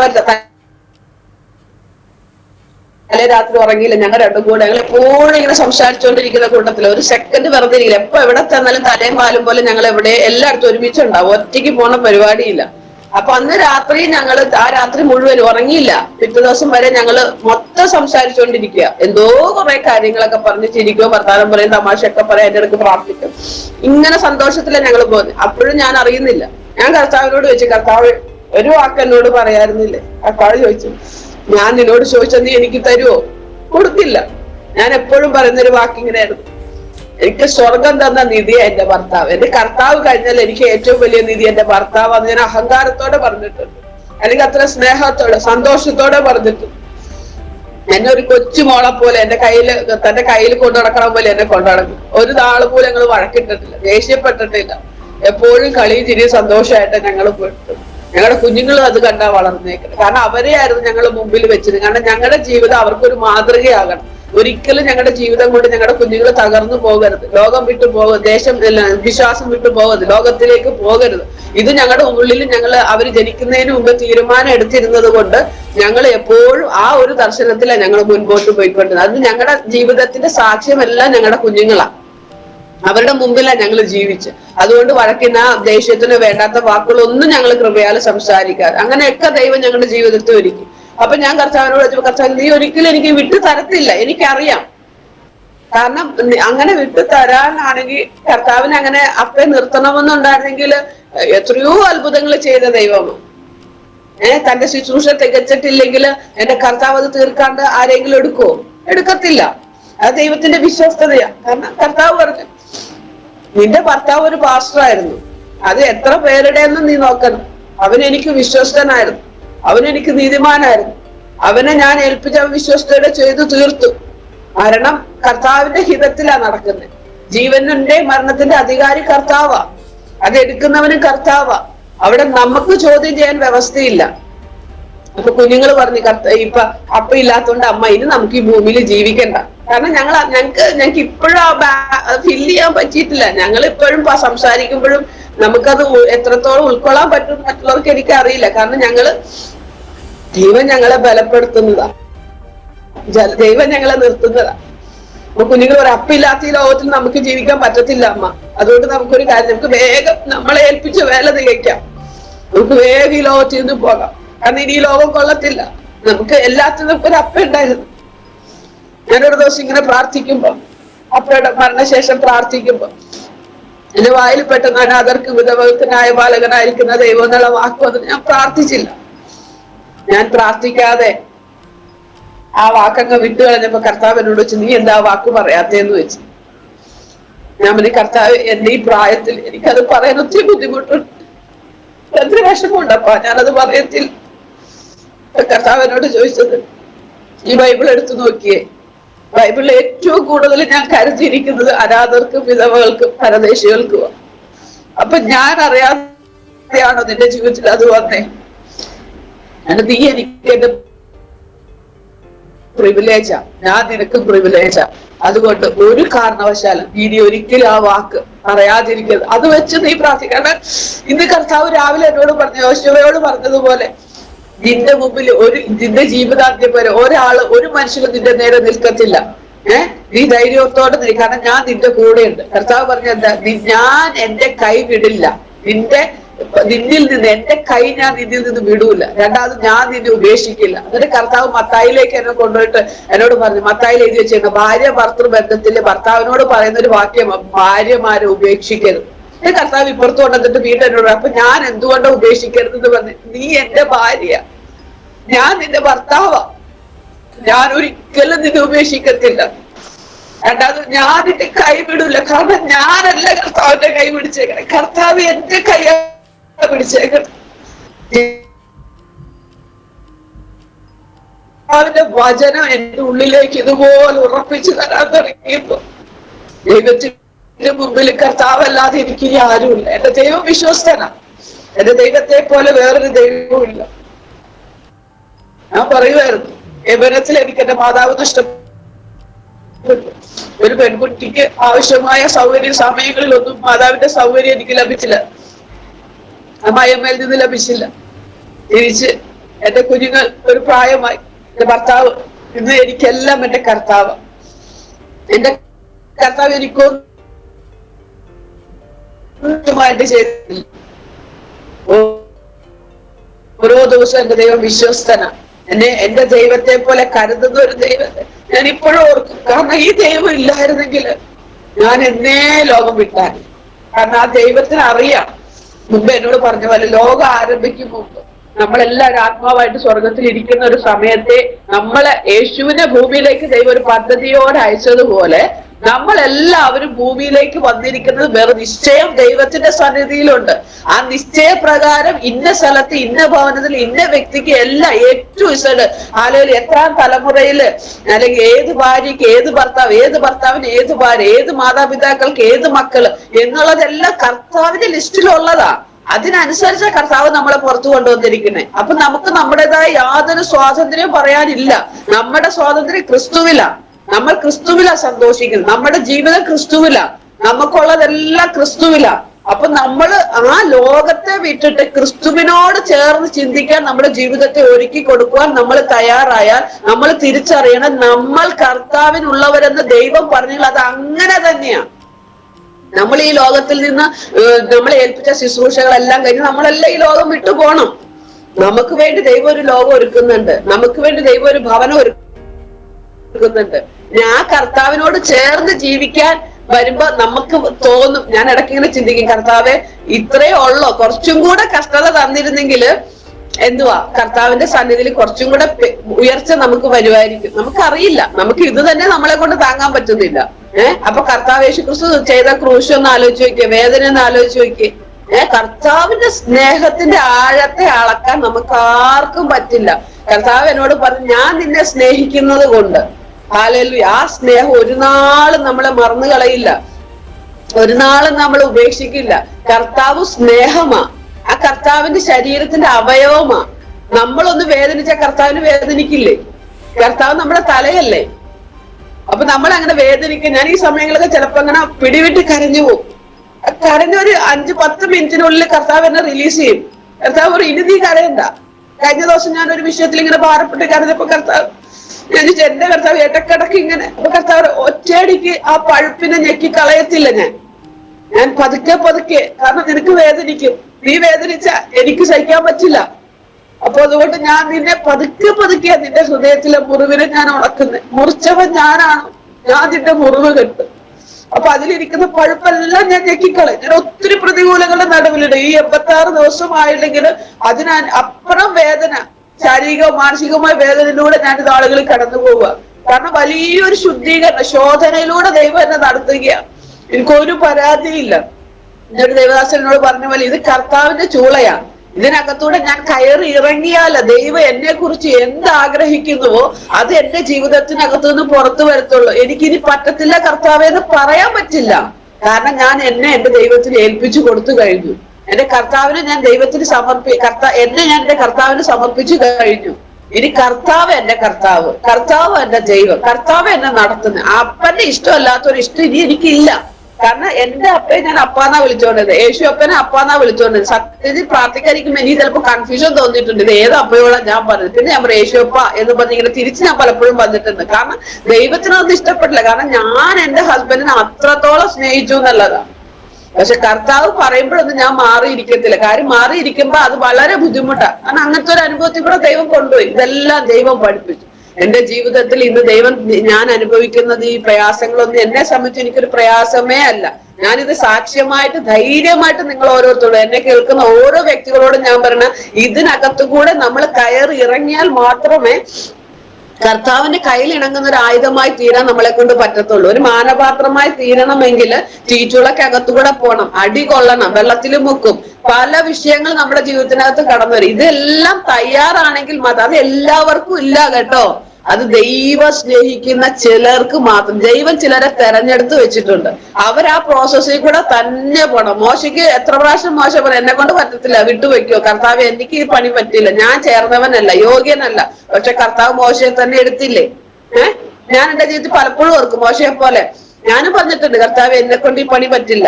എത്രയോ ശക്തിയും ധൈര്യവും ബലവും കഴിവും അറിവും ഉള്ളവരുണ്ട്, അവരെ എടുക്കുക കർത്താവെ, ഞാൻ ഇതിനൊന്നും യോഗ്യല്ല. ആരെങ്കിലും നേരെ നോക്കി രണ്ട് പറഞ്ഞാൽ അപ്പൊ പേടിച്ച് ഓടുന്ന ആളാ ഞാൻ. എന്നെ എന്തിനാ ഇതിന് വിളിച്ചേ? പക്ഷെ കർത്താവ് ഈ നാളുകളിൽ എന്നെ പണിതുകൊണ്ടിരിക്കുക. കർത്താവിന്റെ കയ്യിലെ മൂർച്ചയേറിയ ഒരു ആയുധമാക്കി തീർക്കാൻ കർത്താവിന്റെ ആ വിശ്വസ്തത നമ്മളിലേക്കൊന്ന് വരാൻ മുമ്പ് എന്നോട് കർത്താവ് പറഞ്ഞില്ലേ, നീതി വിജയത്തിൽ എത്തുവോളം. അപ്പൊ ദൈവം ഒരു നീതി എന്റെ മേൽ ഇട്ടിട്ടുണ്ടെങ്കിൽ, ദൈവം ഒരു വിജയം എന്റെ മേൽ ഇട്ടിട്ടുണ്ടെങ്കിൽ അത് ഞാൻ എത്തിപ്പെടണം എന്നുള്ളത് ദൈവത്തിന്റെ പദ്ധതിയാണ്. അപ്പൊ അതിലേക്ക് എത്തണമെങ്കിൽ ഞാൻ ഈ ചതഞ്ഞ ഓടയായിട്ട് തന്നെ പോണം. അതിനെ നിവർത്തുന്ന ഒരു ദിവസമുണ്ട്. അത് ദൈവത്തിന്റെ കയ്യിലിരിക്കണേ. അത് എത്രത്തോളം പോണം എന്ന് നിശ്ചയിക്കുന്നവൻ ദൈവമാ.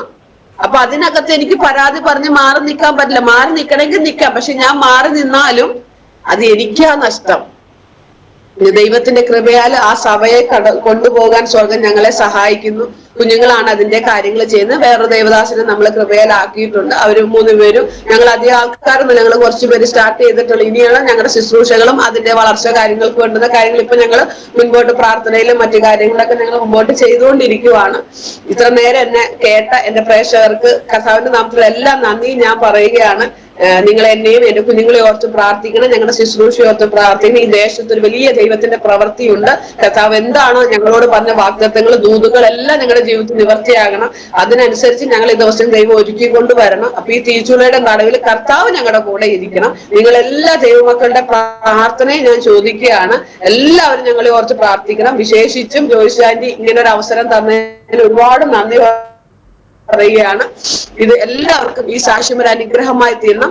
ജീവനുള്ള സത്യമായ യേശുവിൽ തന്നെ വിശ്വസിക്കാൻ നമ്മൾ ഓരോരുത്തരും തയ്യാറാകുമ്പോൾ നമ്മുടെ ജീവിതത്തിന്റെ സ്ഥിതികൾക്ക് ദൈവം മാറ്റം വരുത്തും. അതിരുകളെ ദൈവം വിശാലമാക്കും. കർത്താവിന്റെ കയ്യിലിണങ്ങുന്ന ഒരു ആയുധമായി തീർന്നാൽ പിന്നെ നമ്മളല്ല, നമ്മുടെ തമ്പുരാനാണ് നമ്മൾ ഉപയോഗിക്കുന്നത്. നമ്മളൊന്ന് നിന്ന് കൊടുത്താൽ മതി, ബാക്കി തമ്പുരാൻ ചെയ്തത്. അത് ദൈവം ചെയ്യുമ്പോ രാജാവ് ചെയ്യുന്ന രാജാവിന്റെ മഹിമയ്ക്കും മഹത്വത്തിനും ഒത്ത വിധമാണ്. അത് നമ്മുടെ കഴിവിനനുസരിച്ചല്ല രാജാവ് ചെയ്യുന്നത്. അതുകൊണ്ട് ആ രാജാവിന്റെ കൈകളിലേക്ക് നമ്മളെ ഒന്ന് ഏൽപ്പിച്ചു കൊടുക്കുവാൻ നമ്മൾ തയ്യാറായ ആ രാജാവ് നമ്മളെ എത്രത്തോളം ഏതൊക്കെ രീതിയിൽ ഉപയോഗിക്കുമെന്ന് നമുക്കറിയില്ല. നമ്മളെ തന്നെ ദൈവങ്ങളെ ഏൽപ്പിച്ച് സമർപ്പിച്ചു കൊടുക്കാൻ നമ്മൾ ഓരോരുത്തരും ഈ സാക്ഷ്യ മുഖാന്തരം ദൈവം നിങ്ങളെ ഓരോരുത്തരെയും സഹായിക്കട്ടെ എന്ന് യേശുവിന്റെ നാമത്തിൽ ഞാൻ ഏൽപ്പിച്ചു പറയുന്നു. ദൈവം എല്ലാവരെയും സഹായിക്കട്ടെ, അനുഗ്രഹിക്കട്ടെ. ഈ അവസരം തന്നതിന് വീണ്ടും ദൈവനാമത്തിൽ നന്ദി അർപ്പിച്ചുകൊണ്ട് ദൈവസന്നിധിയിൽ ഞാൻ താണിരിക്കുന്നു. ആമേൻ. God bless you all. ആമേൻ, ആമേൻ. ഓക്കേ, ദേവദാസേ, കർത്താവ് സഹായിക്കട്ടെ. മാനുഷികമാകുന്ന രീതിയിൽ വലിയൊരു വേർപാടിന്റെ മുൻപിലിരുന്നാണ് ദൈവദാസി. ഹല്ലേലൂയ. അധികം ദിവസമൊന്നും ആയിട്ടില്ല ജീവന തുല്യം സ്നേഹിച്ചതായ ഹസ്ബൻഡ് ഈ ലോകത്തിൽ നിന്ന് മാറ്റപ്പെട്ടിട്ട്, എന്നാൽ കർത്താവ് പണിഞ്ഞെടുക്കുന്ന അവസ്ഥയും കർത്താവ് എപ്രകാരം നടത്തുന്നു എന്നൊക്കെ ഉള്ളത് ദൈവദാസിയുടെ ജീവിതത്തിന്റെ അനുഭവത്തിൽ നിന്ന് കേൾക്കുവാനിടയായി തീർന്നു. കർത്താവിന്റെ ദാസിയെ ദൈവം ഉപയോഗിക്കട്ടെ, അനേകർക്ക് ഹല്ലേലൂയ ഒരാശ്വാസമാക്കി കർത്താവ് തീർക്കട്ടെ. ഞാൻ ആശംസിക്കുന്നു. എല്ലാവിധ ഹല്ലേലൂയ നന്മകളും കർത്താവ് ദൈവദാസിക്ക് നൽകി തരട്ടെ. God bless you sister. പ്രാർത്ഥിച്ചാട്ടെ. ഹല്ലേലൂയ. ആമേൻ. സ്തോത്രം. ദേവദാസി പ്രാർത്ഥിച്ചാട്ടെ. സ്തോത്രം, സ്തോത്രം. പരിശുദ്ധനായ ദൈവമേ, സ്വർഗീയ നല്ല പിതാവേ, അനുഗ്രഹിക്കപ്പെട്ട ഈ സായന്തനത്തിനായ ദൈവത്തിന് ഞങ്ങൾ സ്തോത്രം ചെയ്യുന്നു. അപ്പന്റെ സന്നിധിയിൽ ഇതുപോലൊരു സാക്ഷിയായി നിൽക്കുവാൻ സ്വർഗത്തിലെ ദൈവം തന്റെ ജീവന്റെ പുസ്തകത്തിൽ അടിയനെ എഴുതി വെച്ചതിനായ ദൈവത്തിന് ഞാൻ സ്തോത്രം ചെയ്യുന്നു. കർത്താവെ, അങ്ങയുടെ കൃപയൊന്നു മാത്രം. കർത്താവെ, അടിയൻ ഒന്നുമല്ലെന്ന് സമ്മതിക്കുന്നു. കർത്താവെ, കേട്ടതായ ദൂതുകൾ, ആലോചനകൾ, കർത്താവെ ഹാലയിൽ എന്റെ സാക്ഷ്യം, കർത്താവെ, കേൾക്കുന്നവരുടെ ഹൃദയത്തിനകത്ത് വലിയ ദൈവപ്രവർത്തി, വലിയ ദൈവിക സാധ്യതകൾക്ക് ദൈവം വാതിലുകളെ തുറക്കണമേ എന്ന് പ്രാർത്ഥിക്കുന്നു. ഇത് കേട്ടവരുടെ ഹൃദയത്തിനകത്ത് തീ കത്തണം കർത്താവെ. അവരനുഗ്രഹിക്കപ്പെടണം. അവരുടെ ജീവിതത്തിലൂടെ കടന്നു പോകുന്ന ഇതുപോലുള്ള സാഹചര്യങ്ങളുടെ നടുവിലും കർത്താവിന്റെ നാമത്തിൽ അവർ പുറത്തു വന്ന് കർത്താവിന് പ്രയോജനമുള്ളവരായി തീരുവാൻ തക്കവണ്ണം സ്വർഗം അവരുടെ ജീവിതത്തെ ഹാലയിൽ അവരുടെ ആമേൻ ആ വിശ്വാസത്തെ എല്ലാം കർത്താവ് ഒന്നുകൂടെ വർദ്ധിപ്പിച്ചു കൊടുത്ത് അനുഗ്രഹിച്ച് അവരെ പുതിയൊരു തലത്തിലേക്ക് സ്വർഗ ദിവസങ്ങളിൽ കൊണ്ടുപോകേണ്ടതിന് കർത്താവെ ഹാലലിയ കേൾക്കുന്ന ഓരോരുത്തരെയും ദൈവനാമത്തെ ഒരുമിച്ച് അനുഗ്രഹിച്ച് പ്രാർത്ഥിക്കുന്നു. കർത്താവ് ഈ മീറ്റിങ്ങിനെ, കർത്താവ് ജോയിസാന്റിയെ, ഹാലലിയ ഈ ടീമിനെ, ഈ ഇതിനെ എല്ലാം കർത്താവെ അങ്ങയുടെ നാമത്തിൽ അനുഗ്രഹിക്കുന്നു. ഇനിയും അനേകർക്ക് ഇതൊരു നല്ല വേദിയാക്കി സ്വർഗം തീർക്കണമേ എന്ന് പ്രാർത്ഥിക്കുന്നു. അപ്പന്റെ കരങ്ങളിൽ ഞങ്ങളെ താഴ്ത്തി സമർപ്പിക്കുന്നു. സകല മാനവ മഹത്വം പുകഴ്ച അങ്ങേക്ക് യേശു രക്ഷണ നാമത്തിൽ തന്നെ പിതാവേ, ആമേൻ, ആമേൻ, ആമേൻ. ആമേൻ, ആമേൻ, ആമേൻ. സിസ്റ്ററെ കർത്താവ് സഹായിക്കട്ടെ. God bless U.